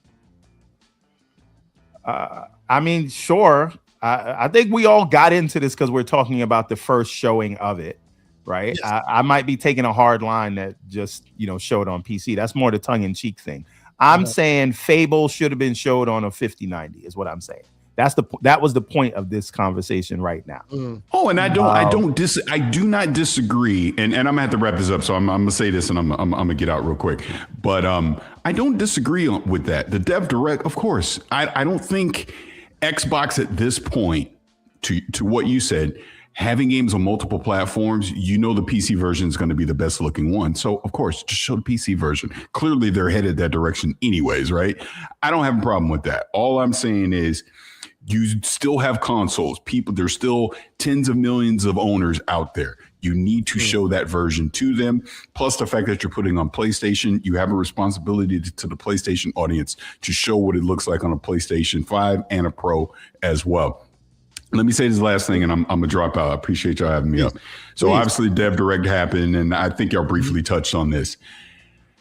Don't take these online people seriously. The people that are doing Beacom yoga stretches to complain about Fable or Beast and Reincarnation or Kill, whatever. The games look great. Yeah.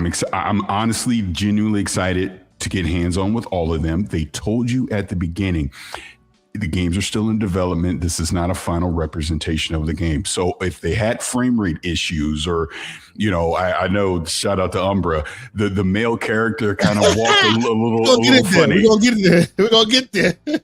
They got time. They got time to still resolve it. Now, if it launches and there's these things, of course you complain, but to see people trying to complain, like I had people giving me crap because I genuinely think Forza Horizon 6 and Fable, those are 2 Game of the Year contenders just off of what we saw. You can't say that. You can't say that. People say that about Grand Theft Auto 6. So can Forza I not Horizon say that too? 6, really? You think Forza Horizon 6 is the Game of the Year contender? IGN gave Forza Horizon 5 Game of the Year. Sure. Yeah, true. So true. All I know is this. Hold on, let me say this. All I know is this. In our kind of funny fantasy draft, Mike had the number 1 pick. He took Forza Horizon 6 and no one better than I. Okay. Because Forza Horizon 6, take Call of Duty out of it. Call of Duty is its own thing. Forza Horizon 6 will be Xbox's biggest game in 2026.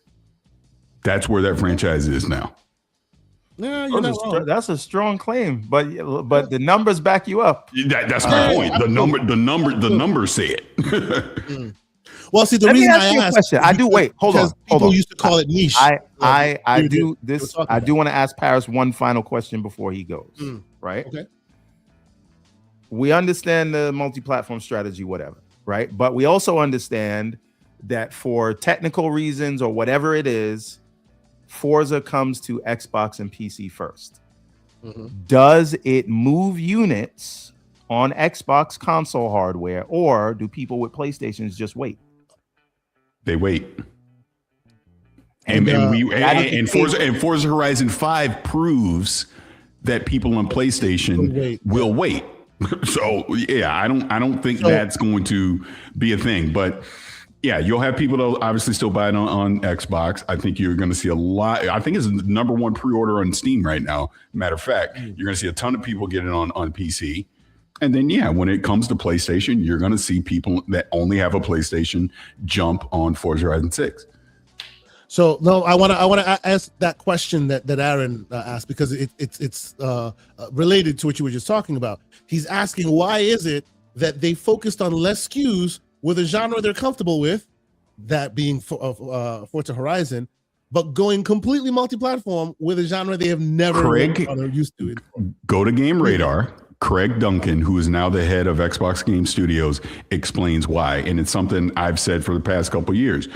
Not every studio is built and has the resources to develop on multi-platforms all at once. The ones that can will. The ones that don't won't. So this is why you're seeing clearly they put all the resources toward Fable. It's been in development and again, I'm guessing at this point, but it seems to me that Playground had more resources to get Fable day and date, whereas Forza Horizon 6, they didn't. So that's why you're seeing a slight delay.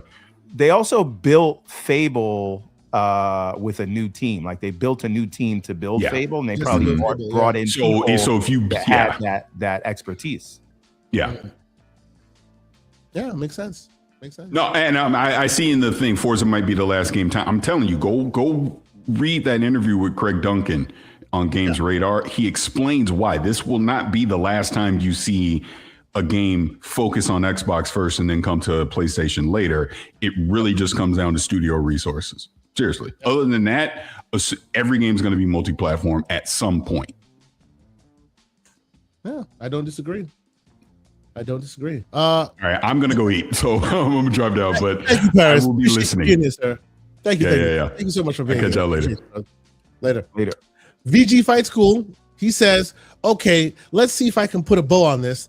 Sarah Bond said that Xbox consoles provide a target for their developers. Xbox Update 2024. It's okay to show the games on a beefy PC and talk about PC settings, but if they're going to neglect the Xbox showing for the consoles, then the implication is Xbox is lying. I agree with that. They have to show the consoles, some of it at some point, since that this is one of those things that people are looking for. All right, let me. We'll just put the bow on this and say the thing that we all agree on. when you first see it, show it on the best hardware. Show the best. We agree on that. I agree on that. Yes. No, not everybody agrees on that, because you will deal with people who are saying it's a downgrade when they see it on the console. So there is some risk there. Sure, that is true. I still think the risk is worth it. Yeah. Well, and you know what? The downgrade is just that it's on the console, right? Like, it's just don't show it day one, like on the PC, big amazing footage, and then wait until it comes to retail before you see it on the console. Then yeah, that's exactly what you'll hear. Oh, it's a downgrade. Now I do have to say, during the marketing cycle, at some point you need to show the console version. I do have to say that I think it was Gentle Stone. This is all coming up because of how Fable came out. Who's to say they weren't showing Fable on a big beefy PC? Yeah, who knows? Who knows? We don't know that. Could just not be optimized yet in the development cycle. That's right. Absolutely. Lucius, $5 super chat. He says showing it in the best light now is how you get Cyberpunk, right? Not showing the console version of a game is detrimental to the game. Absolutely.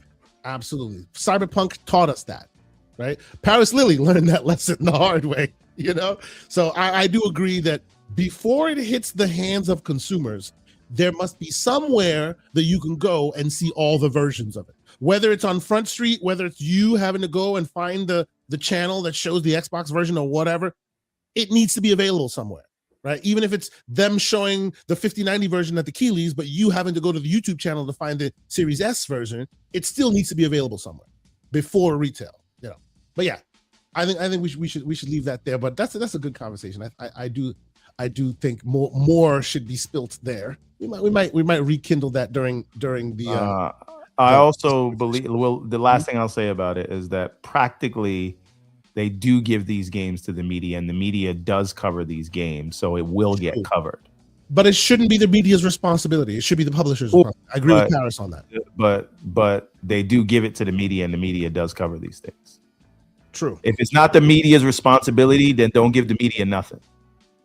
Right? Well, no. Look, the media has the responsibility. The reality is the media is going to cover these things, and it's mutually beneficial for the developer and the media, and it will as a publisher, you can't rely on that, because if you do and they don't do that, it's still mud in your eye, right? Because Cyberpunk was that example, right? And they didn't show them in time. Yeah, but Cyberpunk, they did that on purpose.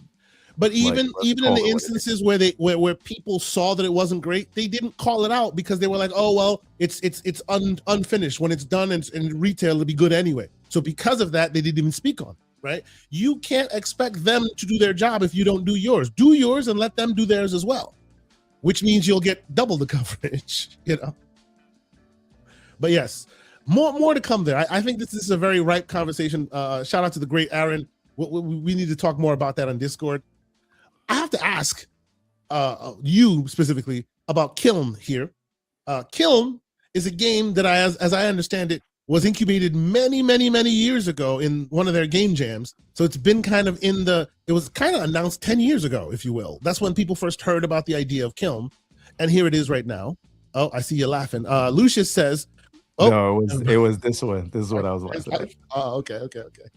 Well, this is what he does. Paris, the Discord, he fights for his life. It is what it is. This is what he does. Well, not only him. There are a lot of people fighting for their life in the Discord, but that's neither here nor there. But yes, okay. So what do you think of Kiln?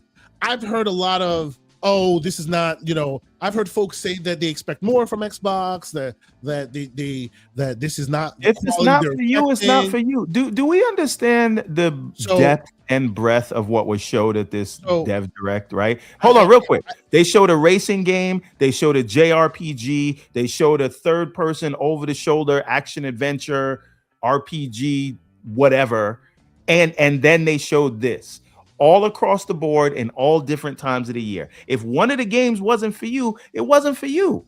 What do you mean you expected better? They had variety. The better that you expected was Forza, and you got that. The better you expected was Fable, and you got that. So if they got a studio that focuses on making these eclectic kind of games, let them do it. It ain't for me. I have no interest in it, but I'm not mad that they showed it. I'm glad it exists. This is exactly the point I was going to make. Exactly. And to the great MJ Dark, he says Kiln looks like a game I will try with my kids and have fun. I wholeheartedly agree. It looks like Human Fall Flat. It looks like Fall Guys energy. It has there's this game with pigeons where they're all running around and doing crazy stuff. Like my kids and I play that stuff all the time. My kids love what's the game with the llama that runs around? It's literally a sheep it's like the I think it's by the guys who made Octopath Traveler. Octodad Traveler. Octodad, right? Goofy, ridiculous games that clearly aren't for me or for you or maybe for the people like that love those AAA games that you were looking for. But I am telling you, this game is going to hit with a subset of the audience. May not be the ones that are watching. I will agree that a better name for Kiln would have been Potheads. Oh man! but then the audience you're going for, you're not gonna get that. You know what I mean? I would argue that that's the people who made this game the way it looks, but you should have called it Potheads. Missed opportunity. That's right. Yes. No. I wasn't talking about Octodad Path Travel. I'm talking about Octodad. You know, the one with the weird like tentacles for hands and legs when you're walking around. Yeah, that's the game they play. Right, and this speaks to that energy. No one's going to be putting that on Front Street. No one's going to be literally, this is our AAA feature. Which I do see some people, talk potentially about. Hey, your audience that's playing that's watching this developer direct. Maybe you should have calibrated it better. This is not the audience for this. I can hear that, but it's still a quality game that I think will do well. I think it will do well. Maybe not with the audience that was watching it. But I do think it's definitely nobody else is making a game like this right now, so it could it could turn into something. And we've seen Fall Guys blow up. We've seen what's the other one with the imposter thing? I can't remember the name of it, but the point is, these random multiplayer party games can blow up. It's going to be about how much the streamers have fun with it, how much people get together with their families and like it. So, and I do agree, the real missed opportunity is Switch. Shout out to Fuzzy Belvedere. Yeah, it should have been on Switch. Yes. They should have announced it to Switch, and it could go right. It could go to Switch, right?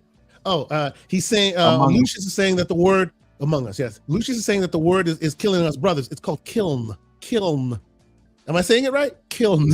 I thought they pronounced it kiln, but I heard people saying killin. No, it's kiln. This is what I'm saying. Kiln. Yeah.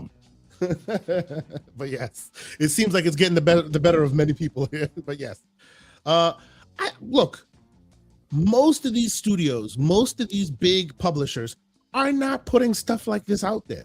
Even if they're making it, they're not putting it out on Front Street like that. Right. So I commend them for doing this. I think this is great. It won't be for every audience, but I'm sure it'll be for some subset of audience members. Right. I bet your kids will love this if they play your Xbox. My kids, I know, will love this. So yeah, I'm good with it. I imagine it will be something that we talk about a bit more as it comes to release. All right, so let's move on from Kiln, because I know we're here to talk about the game that we're here to talk about, which I really want to get. We do need an on the real minute, but we'll do it at the end, I guess. Yes, we will. We got to talk about that Masters of the Universe trailer, but sure. So this basically is the trailer and the talking for Fable, which clearly looks like one of the developers looks like Daniel McGee. If you don't know, this dude looks so much like Daniel McGee. It's crazy how much he looks like Daniel. But okay, Everborn Saga, sir.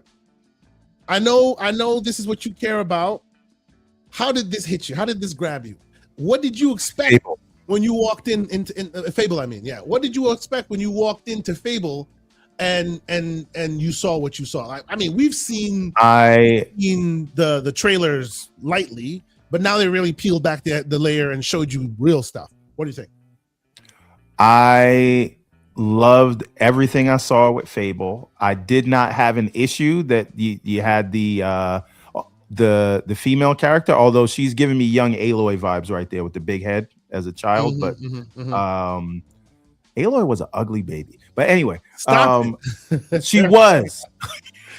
We're not talking about Aloy. That's right why now. the town shunned her. But anyway, forget it. That's why the town shunned. You didn't play the game, sir. That's not why. I did play the game. I got like 20 hours in the first.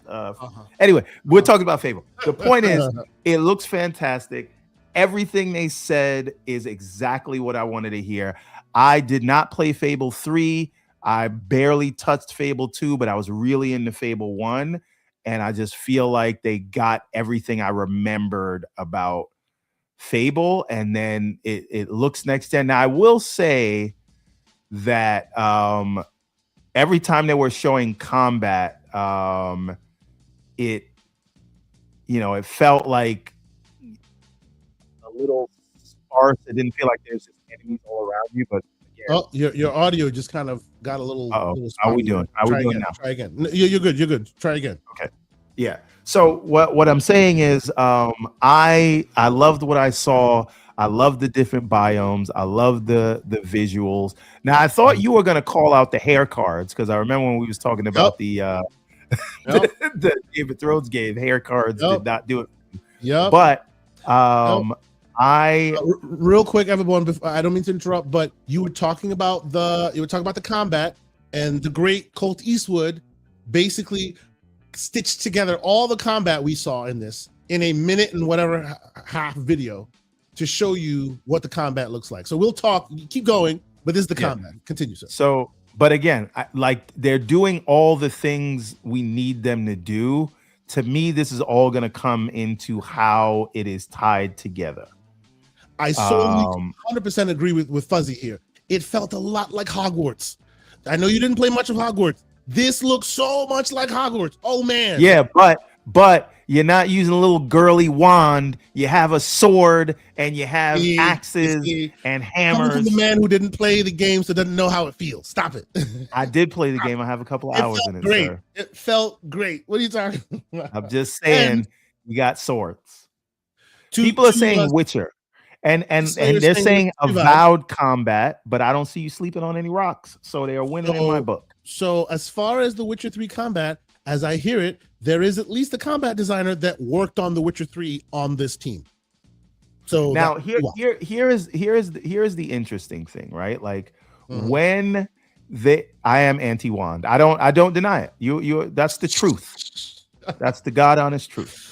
Anti-wand. We need swords, we need hammers, we need battle axes, we need staffs. What we don't need is little baby wands. We don't need magic. We just need swords. No, magic is fine. Magic is fine, but where's the magic come out of?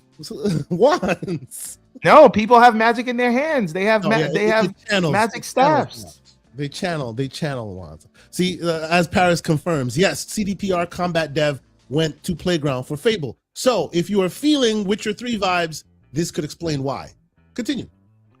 So no, I loved it, and I thought that this was going to be like sort of open zoned and not open world, but they're saying full open world. So that means all of these different biomes are stitched together. Yep. And you could go there right early on in the game. They say you can just go wherever you want. You speak of the devil and he arrives. Slow-mo, you missed it. I don't know if we got time to come back to it, but we were having that discussion about you saying that unless you support every Sony game on day one, then you're a fanboy. But we can come back and talk about that later. I don't think that's how he framed it, but okay. Yeah, but he wasn't here to defend himself. So what are we going to do? All right. Yeah. Okay. But no, I loved what I saw. The biggest thing that I saw that I knew people would complain about is the frame rate. And this is how we got on that conversation that they should have showed it on PC. And I do understand maybe they did show it on PC. But like, how do you feel about the combat versus when you're walking around in the world? Do you feel like you see enough enemies, or do you feel like are the battles going to be few and far between, or will there be enemies everywhere you go? What do you think that's gonna be like? So honestly, what I see in this game right now, what I'm looking at, I am not taking as, oh, this is taken from the end product that that's being played, and there's only 2 guys that you're fighting right now, right? This is the first time they're really showing you any piece of it. I don't think anything you see right now is in stone, right? I just think this is them showing you, like, giving you the best flavor yet of what they're working on. Doesn't mean that what you're looking at here is direct footage from a story in game, right? So if I see the world is a little sparse, or there's only 1 character you're fighting, or there's only 2 or 3 of them walking around, I don't judge that until I see it in retail and end result. I expect a bustling village, right? And obviously, as you watch this stuff, it's not bustling. Even in their footage, it's kind of sparse here and there. No, but it did when you were in the kingdom, right? When you were in the kingdom, there was, yes. But I guess what I'm saying, though, the point I'm making is nothing I see here right now I'm judging, because I don't know if this is a vertical slice or actually a piece of the game. I suspect it's a vertical slice, right? Which will still be tuned while they go along, right? They're going to still continue to tune this, right? If I see it exactly like this with 1 enemy here or there in retail, I may say, yeah, I wish there was more. But today, right now, I see no issue. Yeah, I don't know if this is like a vertical slice, because there's so much variety in the biomes. Yeah, and you usually don't see a vertical slice that has so much. Different. I guess what I mean by that is, I don't think they've locked code yet. A lot of this can change. None of this is cement. I think they would have to have kind of locked it if it's coming out. If it is in fact coming out this year. Yeah, we'll see. We'll see, because if it is just 2 people on the screen at any given time or whatever, I do think people will go, hey, come on now, it should be more, but whatever. I don't think that this represents the end of the retail version of the game. It could be a recent build, as Fuzzy's pointing out, right? But I don't think it represents, like, okay, this is exactly what you get when you play the game. I think you'll get more polish, right? This is the first time they're really showing it to you. So I'm not going to like give it slander because maybe there's only a few people in the world right now. You know what I mean? But what I saw, I like. Where do you stand on the potential for a delay? That's a very touchy subject, right? If it is delayed with a specific date that tells you it's to avoid GTA 6, are you okay with that? Or is it just more smoke for another delay? So to what Paris was just saying, right? If you read that article about basically from Tim Duncan about all the various things that Xbox is doing right now, he basically said that they are paying attention to where GTA will fall and working accordingly. So could it potentially get delayed or moved because of GTA? I can see that, right? If you think about it, what's the name of the game? Silk Song, right? Silk Song pushed, because of Silk Song, 6 games moved out of the way. As they should. I think GTA will move out of the way. You know what I mean? Like, I think people will move out of the way of GTA if need be. So if you're moving out of the way of Silk Song, I'm okay with you moving or delaying or moving out of the way of GTA 6. You're just trying to get people to buy the game. So I don't have an issue because there's already too many games to play, right? But I would like to ask those that have been justifiably critical of them. Would you be mad? I chose the wrong Duncan. My bad. Rodimus called me out. Tim Duncan is the basketball player. Craig Duncan is the one I'm talking about. I'll ask Slow-Mo and Major, the resident Xbox haters. Would you be up? I'm just messing with you guys. I don't believe that. I'm messing with you guys. But Slow-Mo and Major, if it is delayed, is that an issue or is it smart? Yeah. Is it like, they can't ship a game, or is it, listen, get out of Dodge, GTA's coming? I mean, you can't hang that. And you can also use GTA as an excuse if technically you're not ready yet, too. No, but you can't hang. They can't release a game around Playground. They are prolific game releasers. Listen, they're not gonna delay Forza. You could put Forza out against GTA. Yeah. You can't put Fable out. I don't think it's wise. Slow-mo says he's fine with the delay. It's not an issue. See, that makes sense. It does. I mean, come on now. This is GTA we're talking about. Yeah. I mean, I would not like a delay because I don't have plans on playing GTA. So like, give me this while everybody's playing GTA, but I get it. Yeah, I get it as well. Like, again, I'm not even, like if I'm choosing one, it would be Fable. Yeah, I agree. So but now what do you say to the idea that if they delay it, it would be the third delay? That's gonna, like, people are gonna be concerned. It is the third delay. It is the third delay. It is indeed the third delay. Are we then in general like upset? They're delaying the game too much? I mean, how many times have they delayed the GTA? Twice now, right? Might be a third time. You don't know. Yeah, exactly. And Lucius says he wouldn't hate a delay either.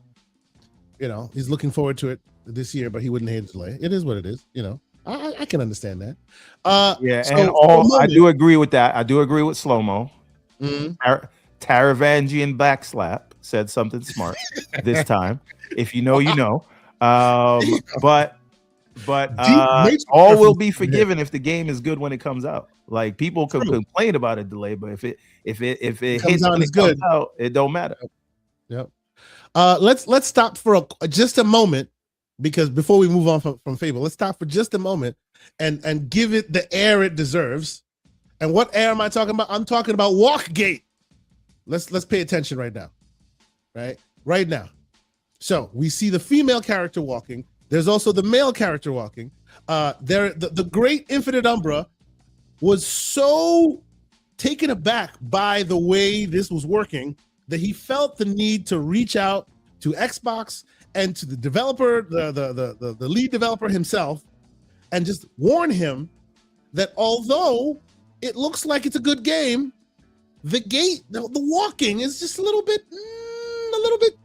What's the word? How do we put it? Zesty. What the young people say, zesty. Now here's the thing. Here is the thing. I think they just kept the same animation right now. They don't have the male walk animation yet. Damn. Ooh, the great insecure Umbra, according to Twitter. Damn. Wow. And I think they just also I do listen, I will not lie. That is how I picture one of those royal you're watching a fantasy movie and one of those like I feel like that's how Joffrey walked, right? Like the rich.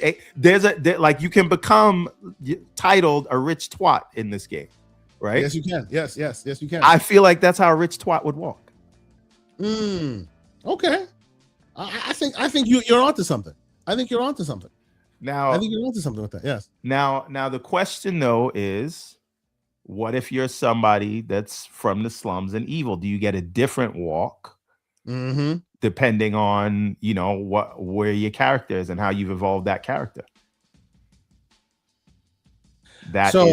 About that, an addendum to what we're talking about here with Walkgate is that they will not have physical representation of morality this time around.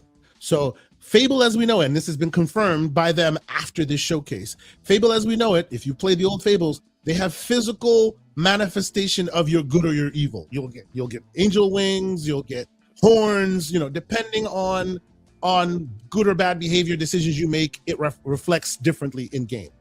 In this game, it won't reflect physically, but it will reflect in how people treat you, right? So everyone will hear about your exploits, and all the NPCs, which there are 1,000+ NPCs to my understanding, and they will all speak insanely in depth. They supposedly have their own cycles in the world. They wake up, they go to work, they have their family. You can literally follow each and every one of them, and they all have their own cycles, and they will all speak with you. It sounds like a crazy AI-backed future. That's what it sounds like. We'll wait to see what it all ultimately turns into.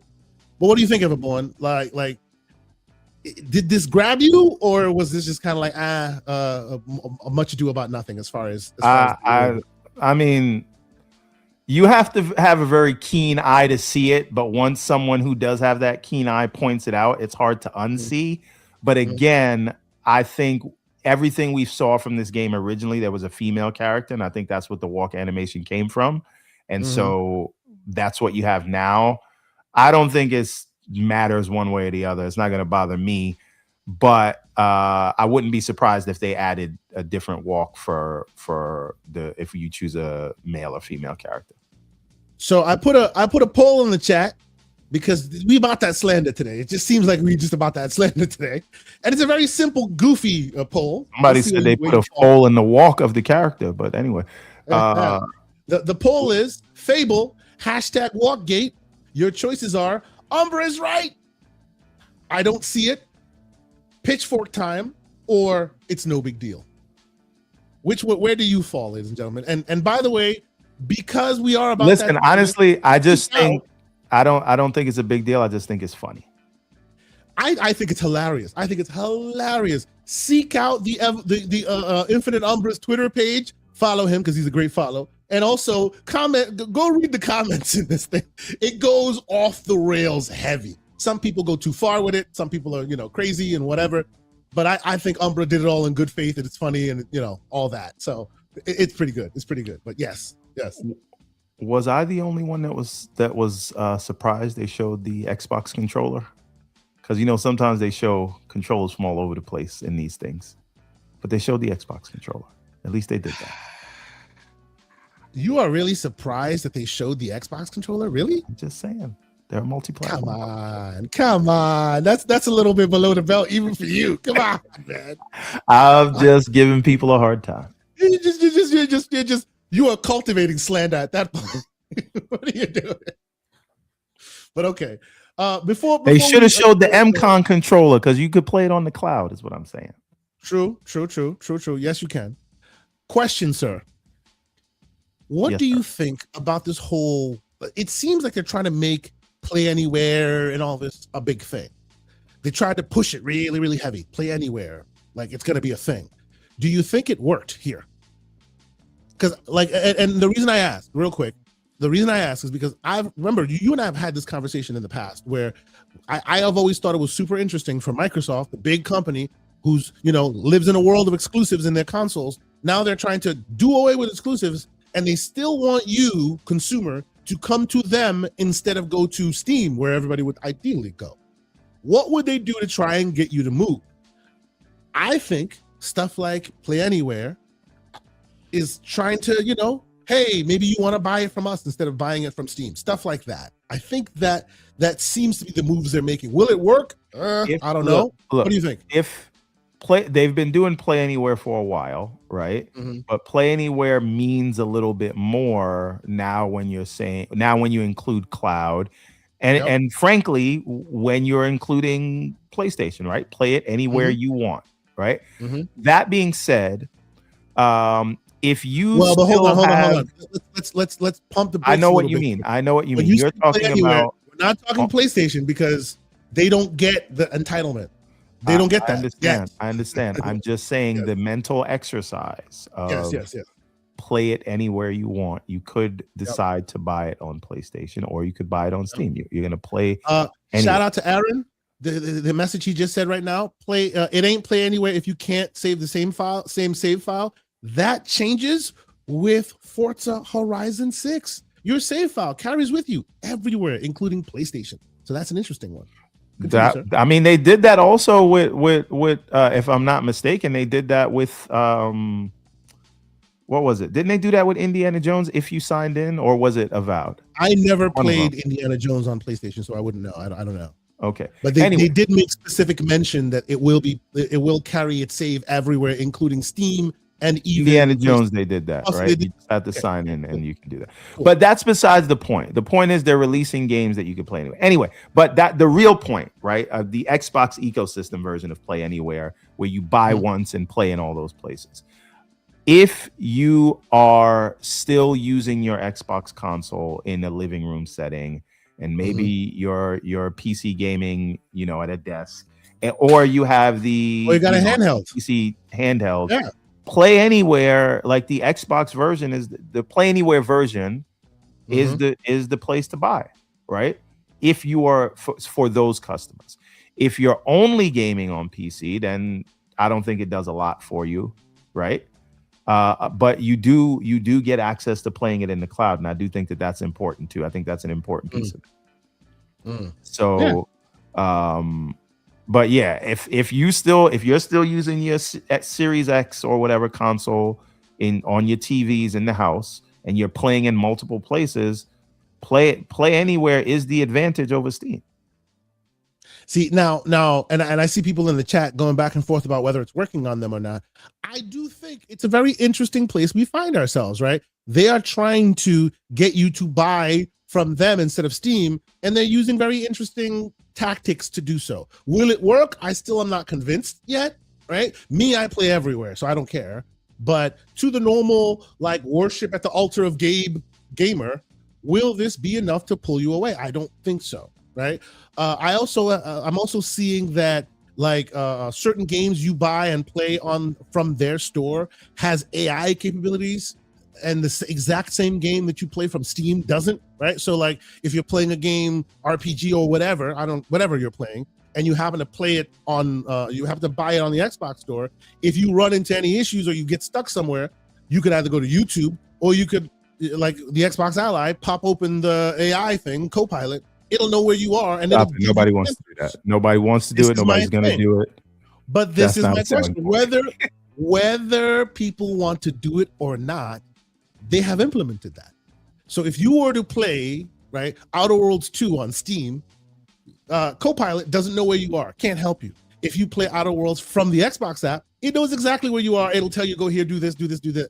These are some of the things Microsoft, are trying to do to get you to buy from them instead of Steam. Will it work? My hands are still in the air. I don't think that'll work. I don't think anybody wants to use Gaming Copilot. I'm sorry for the people who worked on it. I agree. Wholeheartedly, I agree. But I think it's interesting that they're trying these little odds and ends experiments to try and see if they can do that. I think the best selling point they have on Steam is for the people still playing on the Series console.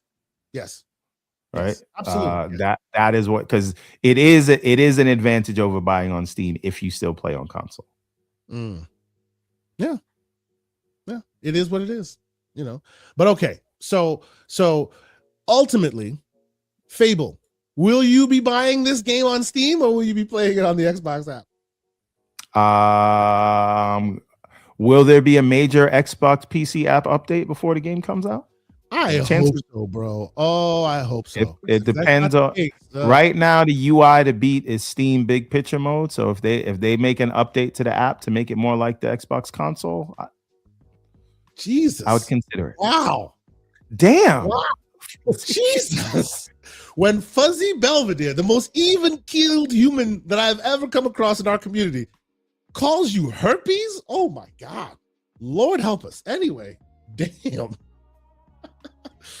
Oh man, he says you can't get rid of it. He reinstalls with every update. Damn. Wow. Okay. All right. Well, okay. I think that's man.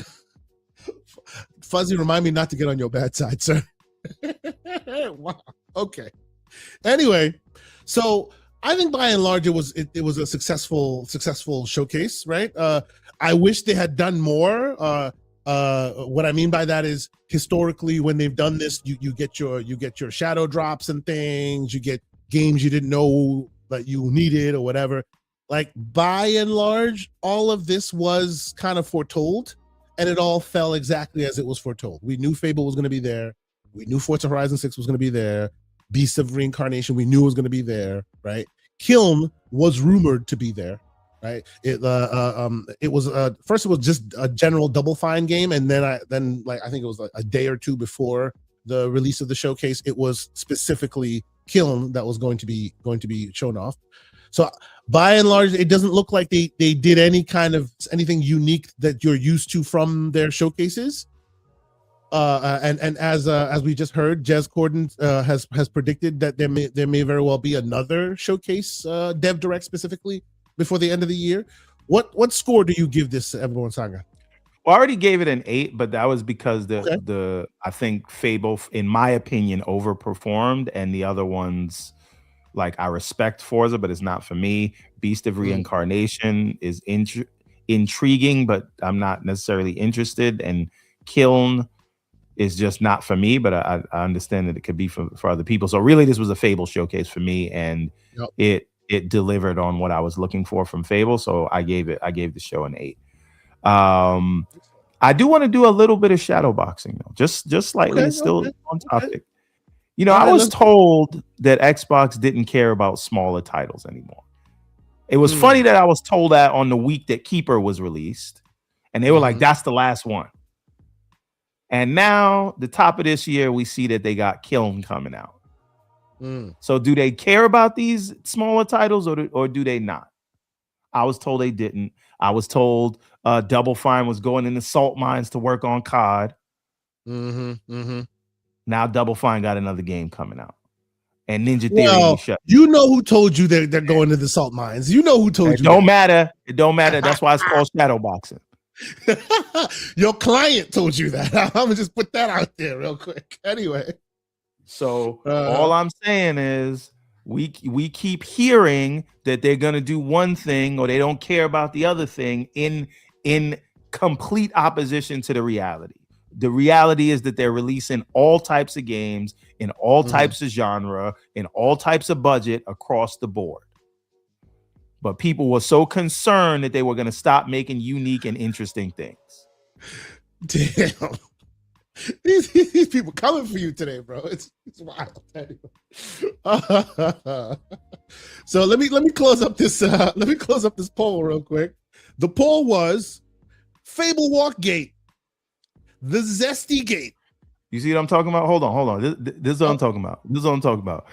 They was gonna close them after Keeper, and then they show you Kiln. Well, they're gonna close them after this one. Next time, third time's the charm. Keep going. and then they blame me. So your options were Umbra is right, and that got 39%. I don't see it, got 2%. Those who typed in the 2% one, we need to talk to y'all, man. Join that Discord. I need to, if you genuinely can't see it, I want to actually have a conversation with you because even I see it. I'm just saying. Anyway, and then 10% said it's time for the pitchforks.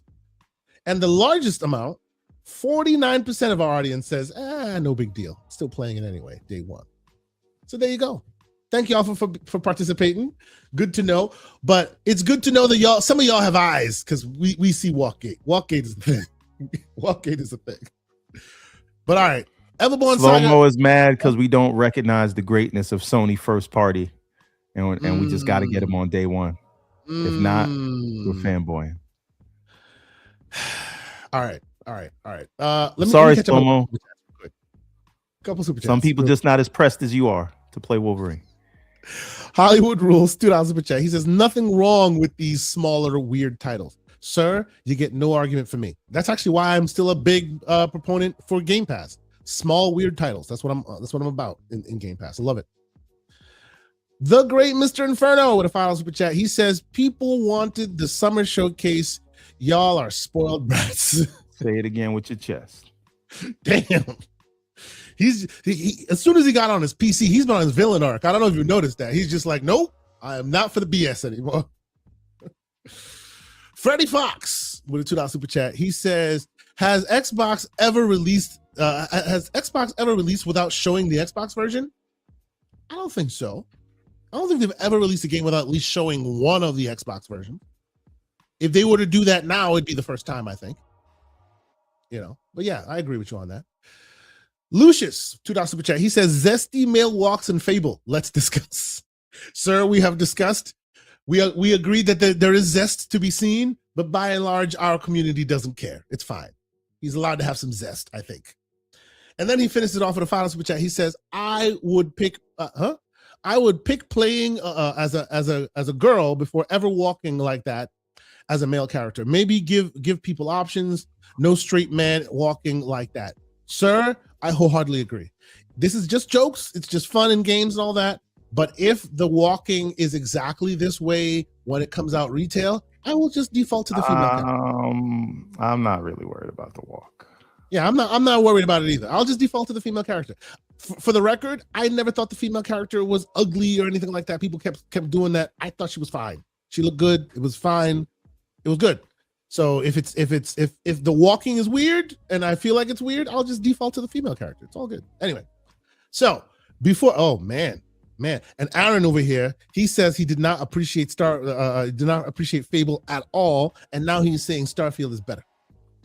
Now, I appreciate your opinion, but you wouldn't know that because you haven't played it yet. So let's wait and see. Let's wait and see. Anyway, Mr. Everborn Saga, you said before we get out of here, you wanted to do some on the reel. Yes. Now, we didn't catch your opinion last week on what you thought of Kratos, so we can start there. You can tell us what that is. You can tell us what your opinion is on the new Lara Croft, because I wanted your opinion on that, and then finish it up with the Guardians, the He-Man and the. Let me throw you a little bit of a curveball before we get to those three things. Okay. What do you think of Doomsday? Of what? Of Doomsday? Doomsday, because Doomsday. Avengers Doomsday and Doom 3 are slated to release on the same day. On the same day. Are they doing the same stupid thing again? They're doing the whole, like, what was it again? Barbie with what the hell do you call it? Barbenheimer. Yes. So they're doing Doomsday now? Yes. I mean, I think it is a massive mistake. Who do you think will lose in that one? IMAX movie. Somebody has to fold, and I'm going to tell you why. But who do you think will fold? It depends on it. It's going to depend on the hype. Well, it's going to depend on that Dune 3 trailer, right? It's going to be the hype building up to it. So the problem is there's too much crossover in the audiences of who would watch Doomsday and who would watch Dune 3, right? There's almost zero crossover of the people that are going to watch Oppenheimer and the people who are into a Barbie movie. So that kind of works as counter programming. But like nerds are going to watch both of these movies and they're probably into both of them. And so one is good. No, what I'm saying is it's like listen, the finite thing is people's pockets and time. You put both of those things in the theater at the same time, it's gonna hurt them both. It's gonna hurt some people are just gonna say, I'm going with Dune. I love the books. I'm a Howard Brow film enthusiast, whatever. And some people are gonna be like X-Men versus Avengers. I'm there day one, and you don't want that. It's unnecessary. I don't think these things need to come out at the same time or even in the same window. They need a month at minimum apart. Well, it seems like some people want to get into this conversation as well. BT Maverick, the great BT Maverick, says that Dune is going to get crushed, and then E-Rank says, nah, Marvel and Disney will fold because they need more hits. They need to hit more. And then, of course, we all geeks. JTBL 1521 says he's going to be in the movie theaters all day. It is what I hear you, and I love that you have the time and the money to do that. But when I go to the movies, it's a $200 affair at minimum. Oh, boy. Yeah, well, because you going with the fam, you doing the whole situation. Yeah, you know how much popcorn and nachos cost these days? The point is, this is the reason I didn't see Fantastic Four in theaters, because it only came out 2 weeks away from Superman. And I just took everybody, getting everybody to want to go again, buy all of that stuff. I don't think I think both of these films can and will be wildly successful, but it would be at the detriment of each other. I was waiting for Slow-Mo Backslap's response because I knew this was ripe bait for Slow-Mo Backslap. And of course, he has responded with exactly what I thought he would respond with. He said the MCU's popularity is diminished enough. Dune's popularity and main character popularity has risen enough that Dune will be fine. Dune will do better at the box office than both of the previous. But will it do better than Doomsday? Better than exactly. That's the because kicker. I don't know if you know this, Slow-Mo. Even with all the leaks, the official releases of these teaser trailers have garnered over 1 billion views. Numbers, yes, they are doing numbers. But I knew the Slow-Mo, being the Dune fan he is, would jump in front of the bullet. Hey, JTB, I ain't got it, man. I can't be going to the movies like that. I'm not a single man anymore. Yes. Yep. But now I would like to know. And Slow-Mo returns. He says it was never going to do better than Avengers. I don't think they care. Hey, yeah, but you don't. So you don't feel like it sacrifices anything. Like what are they gaining by keeping it on the same day? Is what I'm saying. Because I feel like there's only down, even if they both make money. Some of it will be at the expense of the other.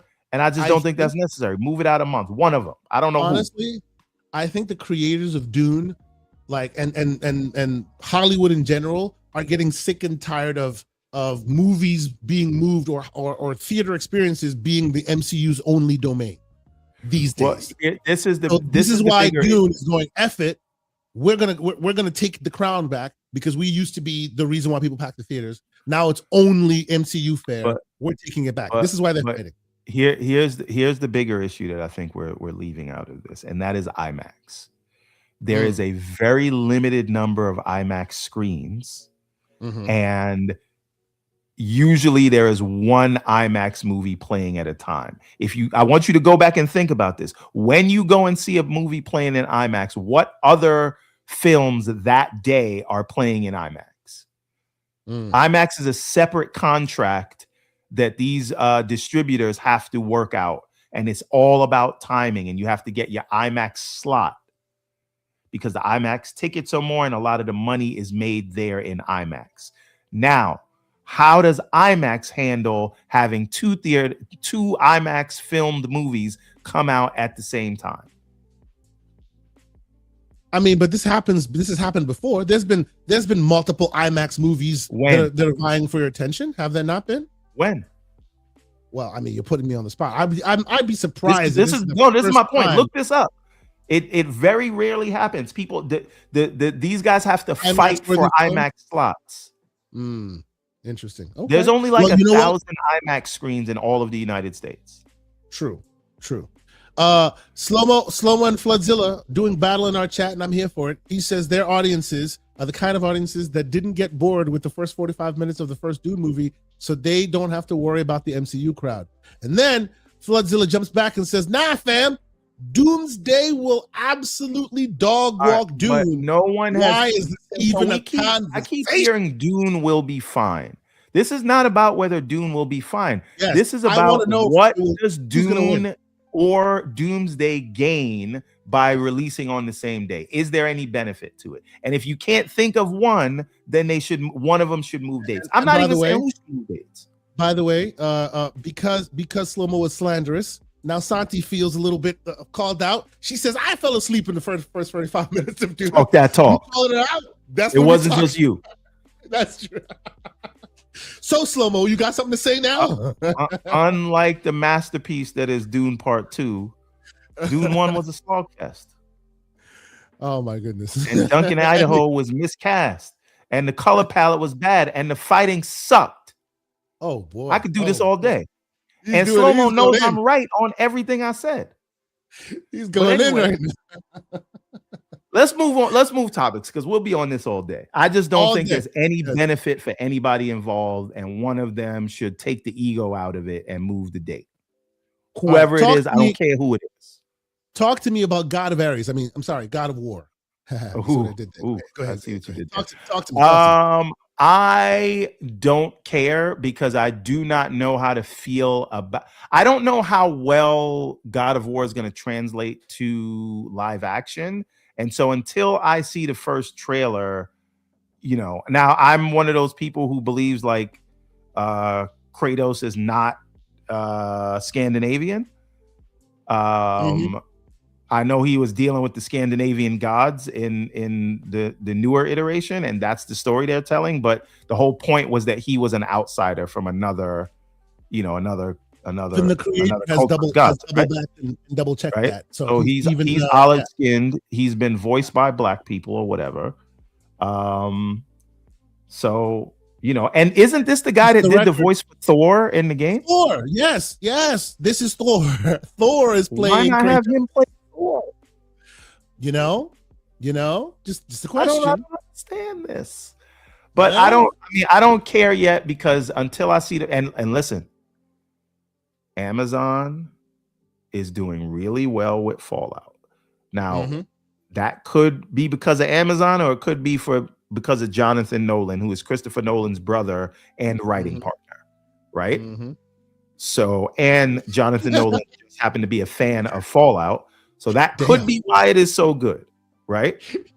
I will say, the jury is still out. I don't hate the casting. It's not who I would have chose. Who would you have chosen? Give us that. Who would you have chosen? This is so difficult, man.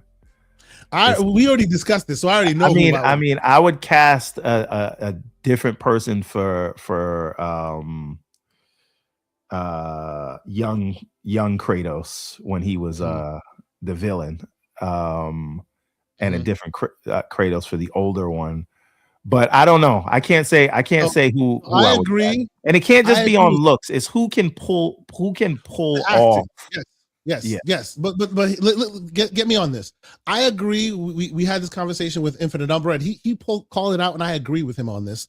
The gentleman who was in American Gods, Ricky Whittle. I don't know if you know who Ricky Whittle is. We talked about a little last week with. Well, I know American Gods very well, but I don't know that name of the actors. Oh yeah, Ricky Whittle. I think Ricky Whittle can pull off Kratos, olive-skinned dude. When he's bald, he's got it. He can pull off, and he's a great actor. With a good beard, he can do it. He could pull off Kratos. He could do it. He could do it. And he's a younger actor. You know, he could do this. He could do it. I'm sad that he's not getting the opportunity. If they were gonna cast a Caucasian person, I would have given it, especially if you're telling the older, the reboot version. I would cast Tom Hardy. Not that he has the body for it. They're not telling a new story. Like if you read the IMDb, it's exactly the story you know. He's not been taken away from Greek mythology. He is still Greek. Yeah, so that's kind of strange. But I would say not that he has the physique for it anymore, but he did at one time. Who? I think Tom Hardy captures the Kratos of the new God of War games. I think he really. Think about it. But that would have to be a Kratos that's not Greek. No, right? They didn't get somebody who was Greek. So I'm just saying, if you're going down that road, no, I don't mean the actor is not Greek. I mean that would have to be a character of Kratos that's not Greek, because he doesn't even look Greek. Does the guy that they cast look Greek? No, which is my problem. Right? No, this is what I'm saying. I'm saying they've gone down this road. So they've opened the door. I'm walking through it. If this is the road they're going down, I'm saying I would have chose Tom Hardy. You would have chosen Tom Hardy instead. And listen, I understand he's too short, but they made him look bigger as Bane, right? You can do this thing with camera. Listen, Tom Cruise is like 4 feet tall. You wouldn't be able to notice from watching Mission Impossible, right? Yes, he is. Don't worry about how tall he is in real life. Just worry about the camera work that makes it look like, So you think Tom Hardy would have done the job? The sort of like holding back rage, man of few words. If you ever seen a show called Taboo, I want you to look this up. Yeah, Tom Hardy as Kratos. Okay, well, I got one for you. I got one for you. A bit. We said Jason Momoa looked good. Go ahead. No.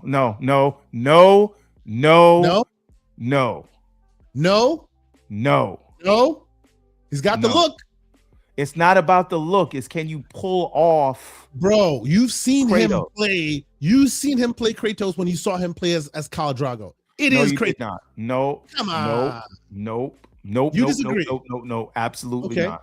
What is your choice? Okay, I got another one for you. If you guys don't like Tom Hardy, all right.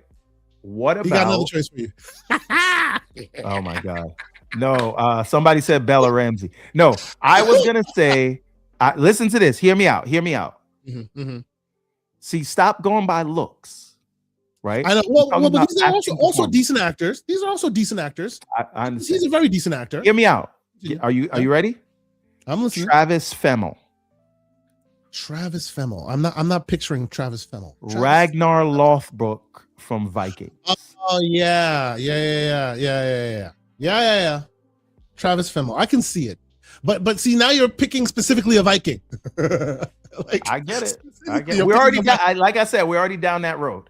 Who was also in the biker TV show, which this guy who they picked was also in the biker TV show. They're both from the same TV show. Dorian Gray says Pedro Pascal. Yeah, exactly. You might as well pick Pedro Pascal. You know, I'm like, come on, trying to pick people who would do a TV show. I mean, these days, anybody would do a TV show. Right? You know, Leonardo DiCaprio, like, they're not going to do it. So, okay, Travis Fimmel. I can see it. I can. Although I still feel like they should have done a bit more work and picked somebody new. Right? I feel like they should pick somebody new. I was talking about what's his last name? His last name is Caviezel. What's his first name? Jim Caviezel, who plays Jim Caviezel. In Passion of the Christ. Exactly. That is the point I was listen. That is the point I was trying to make. During Jim Caviezel's turn as Passion of the Christ, he wasn't a household name. And because of that, he fulfilled that role so damn well. Since that time, I've seen him in a bunch of shows and movies and stuff. So now I can, now I can separate. But at the time, Jim Caviezel is still not a household name. He's not an A-list actor. And but my point, that still even makes my point. That even still makes my point.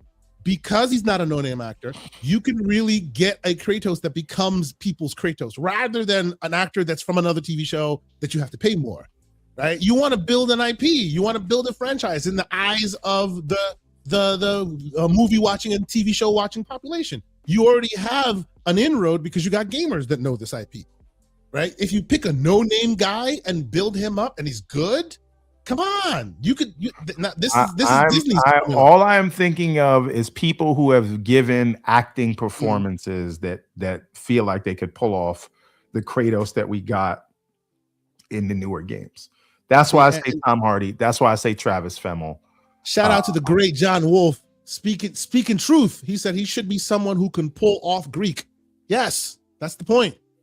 And I don't think these dudes can pull off Greek. I don't think so.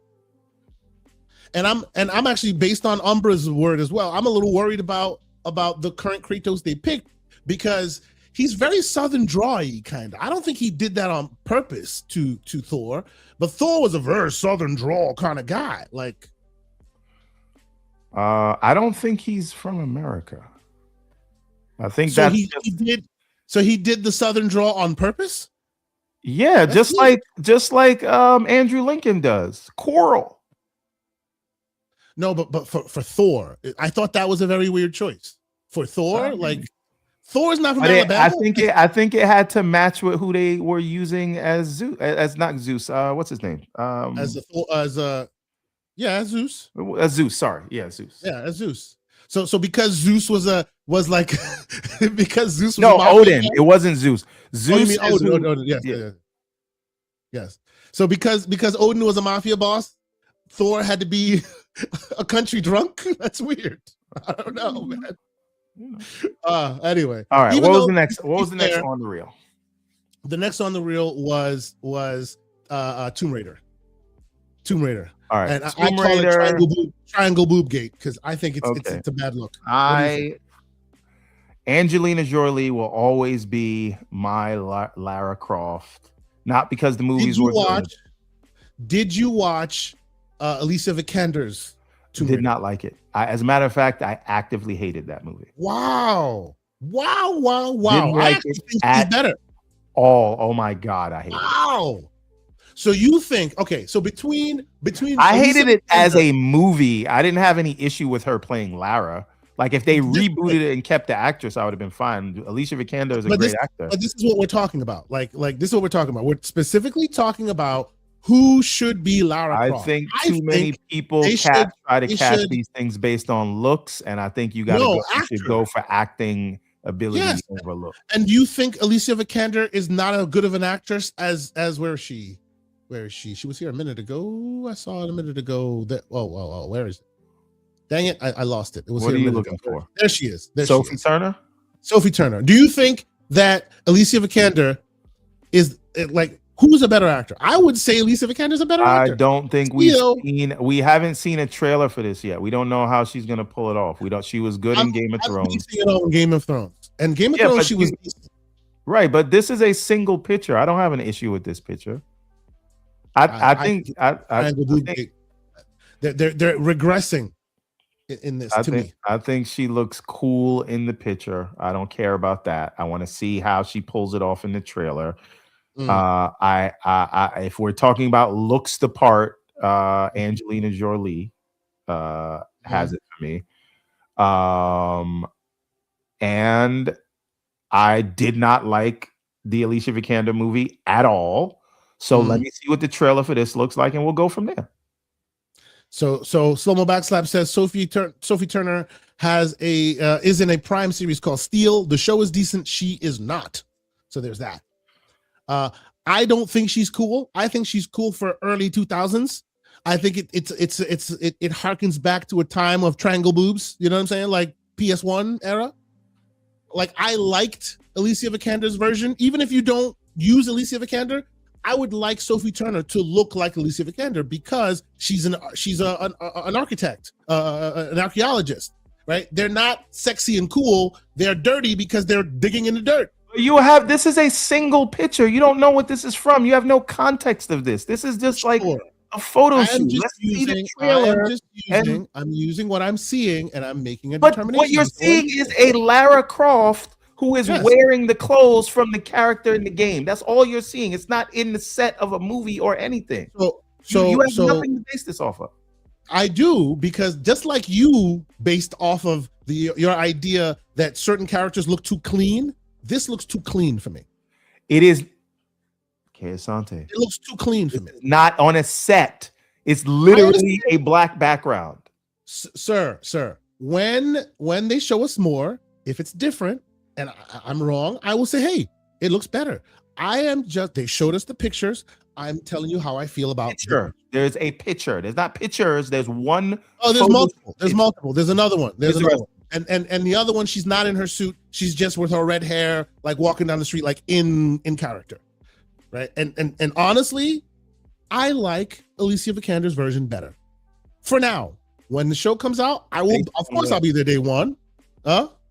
Based on what? Why do you like it better? I like the look of their archaeologist better than the look of this archaeologist, because their look is more grounded than this one. You understand that in this photo shoot, she's not an archaeologist. She's just wearing whatever the character game wore. And the other shot, show me the other shot, because it seems like in that other shot, she's just on the street. So she's not in the middle doing let me find the other one. I'll find the other one. Whatever. But at the end of the day, all I'm doing is I'm looking at what they've shown me, right? And I, unlike you, liked the last Tomb Raider movie. And I remember the last Tomb Raider movies like ramp up as far as their marketing. And they were also very much treating it really grounded and real, right? I understand that movie, nothing about that movie was grounded and real.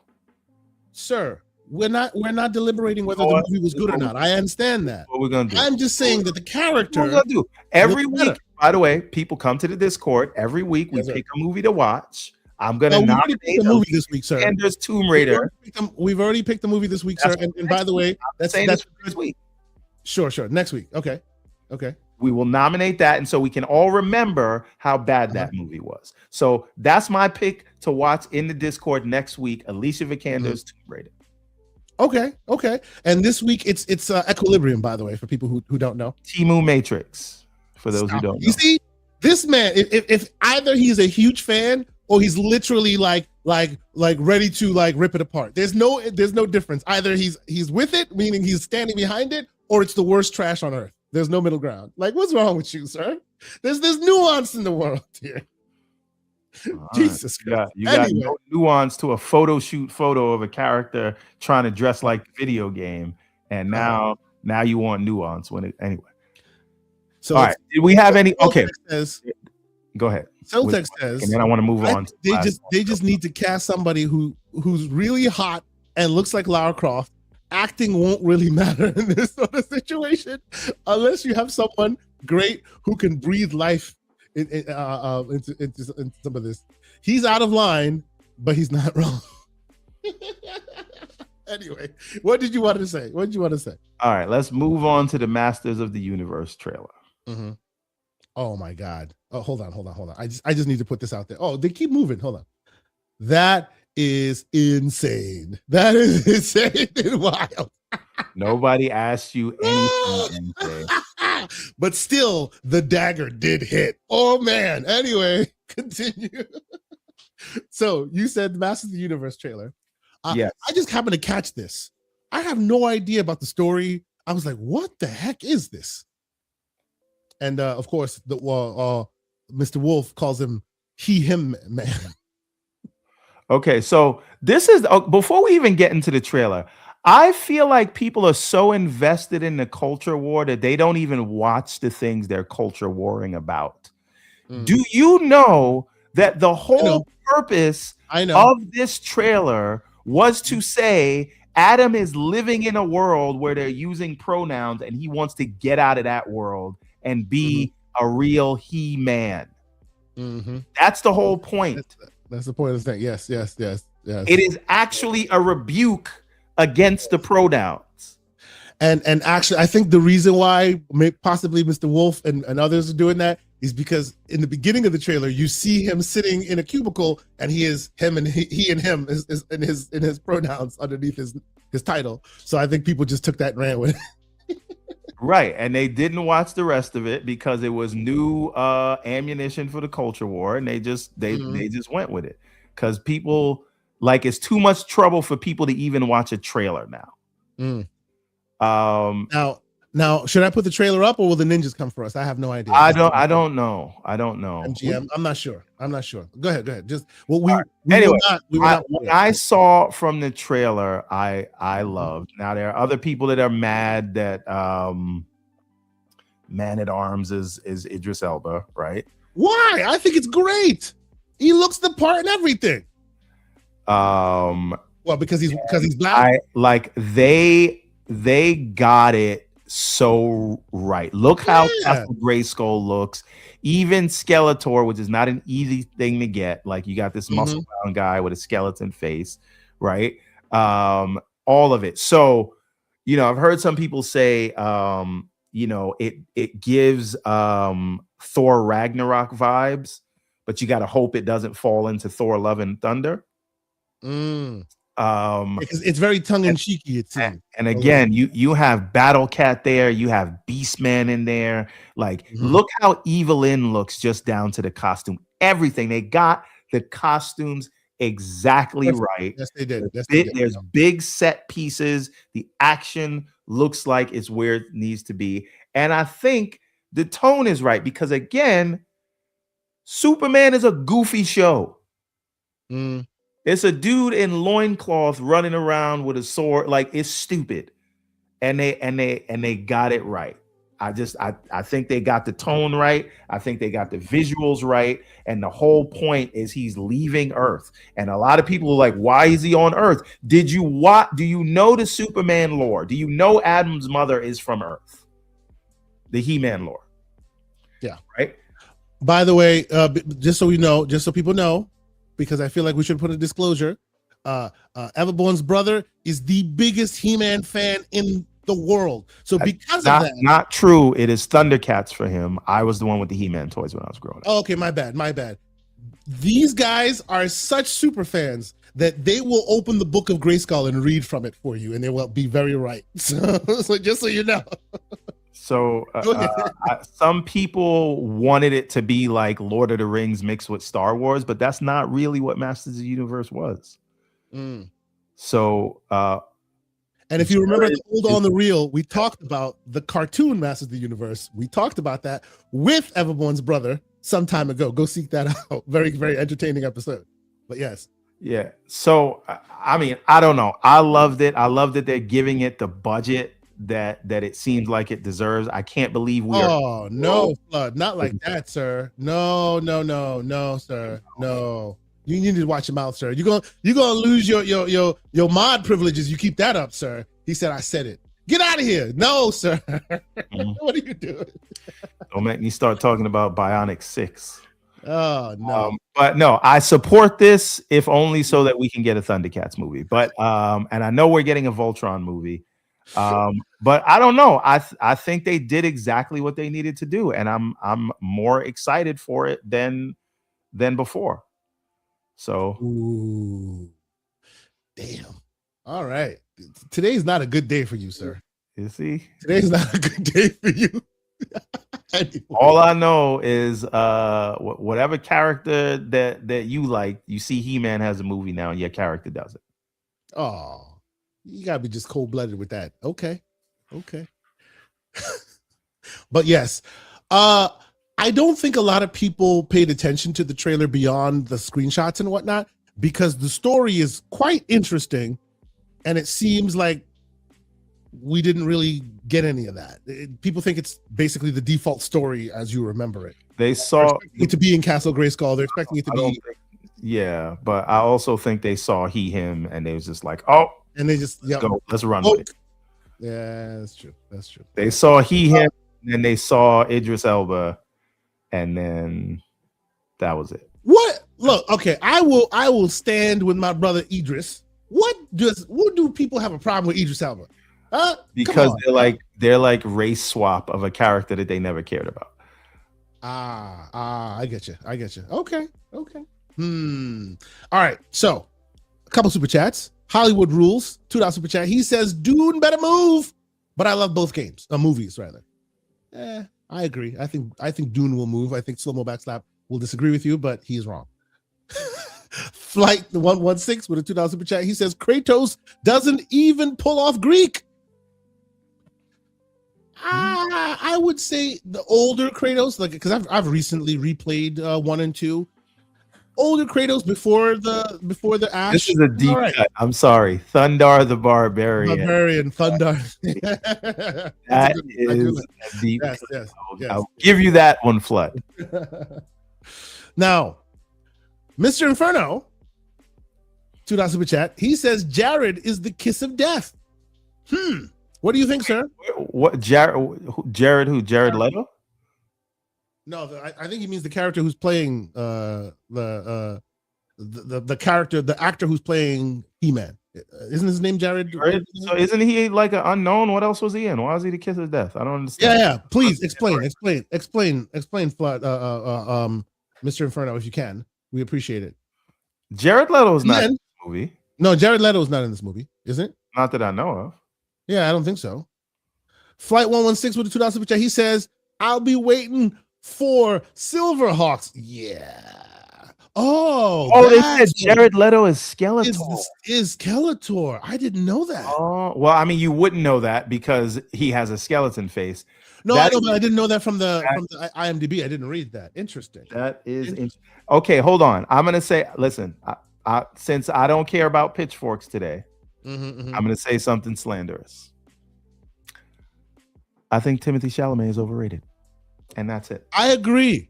Oh my God, I agree. I'm sorry. I agree. To the point where he's out there doing raps. I'm like, bro. What's wrong with him? Listen, he's doing his thing. And he's building his career. He's building his legend. I'm just saying he's no Leonardo DiCaprio. But keep going.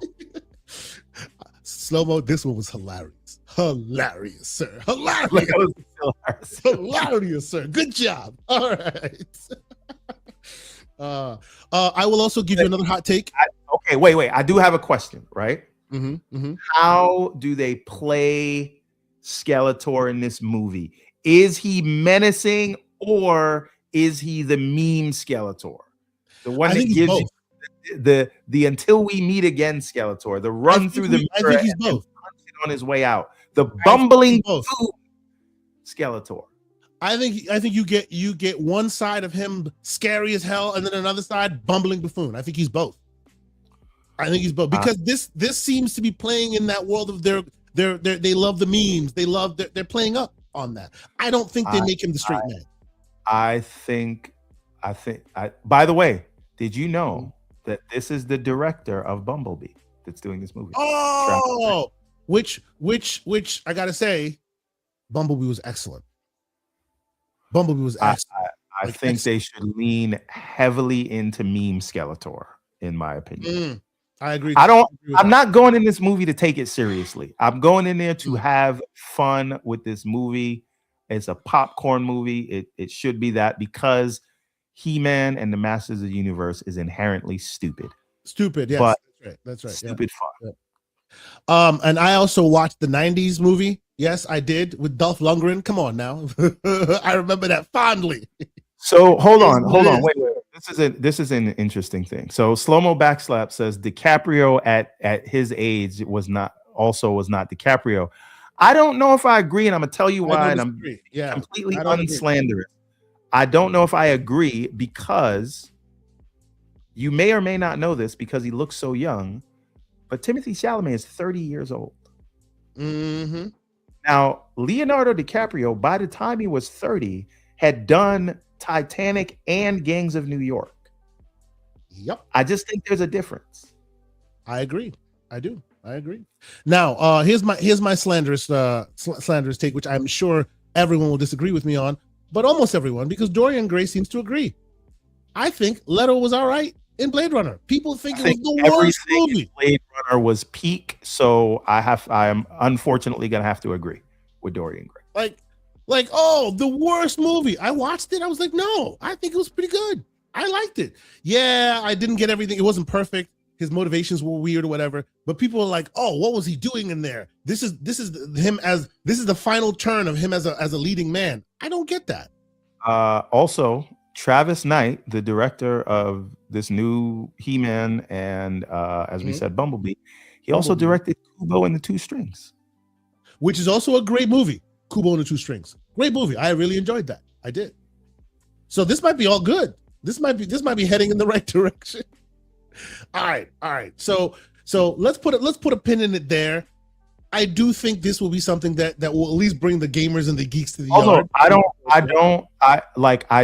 have Timothée Chalamet is not an actor that I hate. I actually enjoy his films. I just feel like he's not there yet, but he's doing all the right things and he's picking all the right projects to become on that level. He's just not there yet. That's all I'm saying. And I'm with Santi on this one. Leo was a great actor. Like Romeo and Juliet, I'm a guy who's digital everything. I still have that on Blu-ray physically. I loved that movie.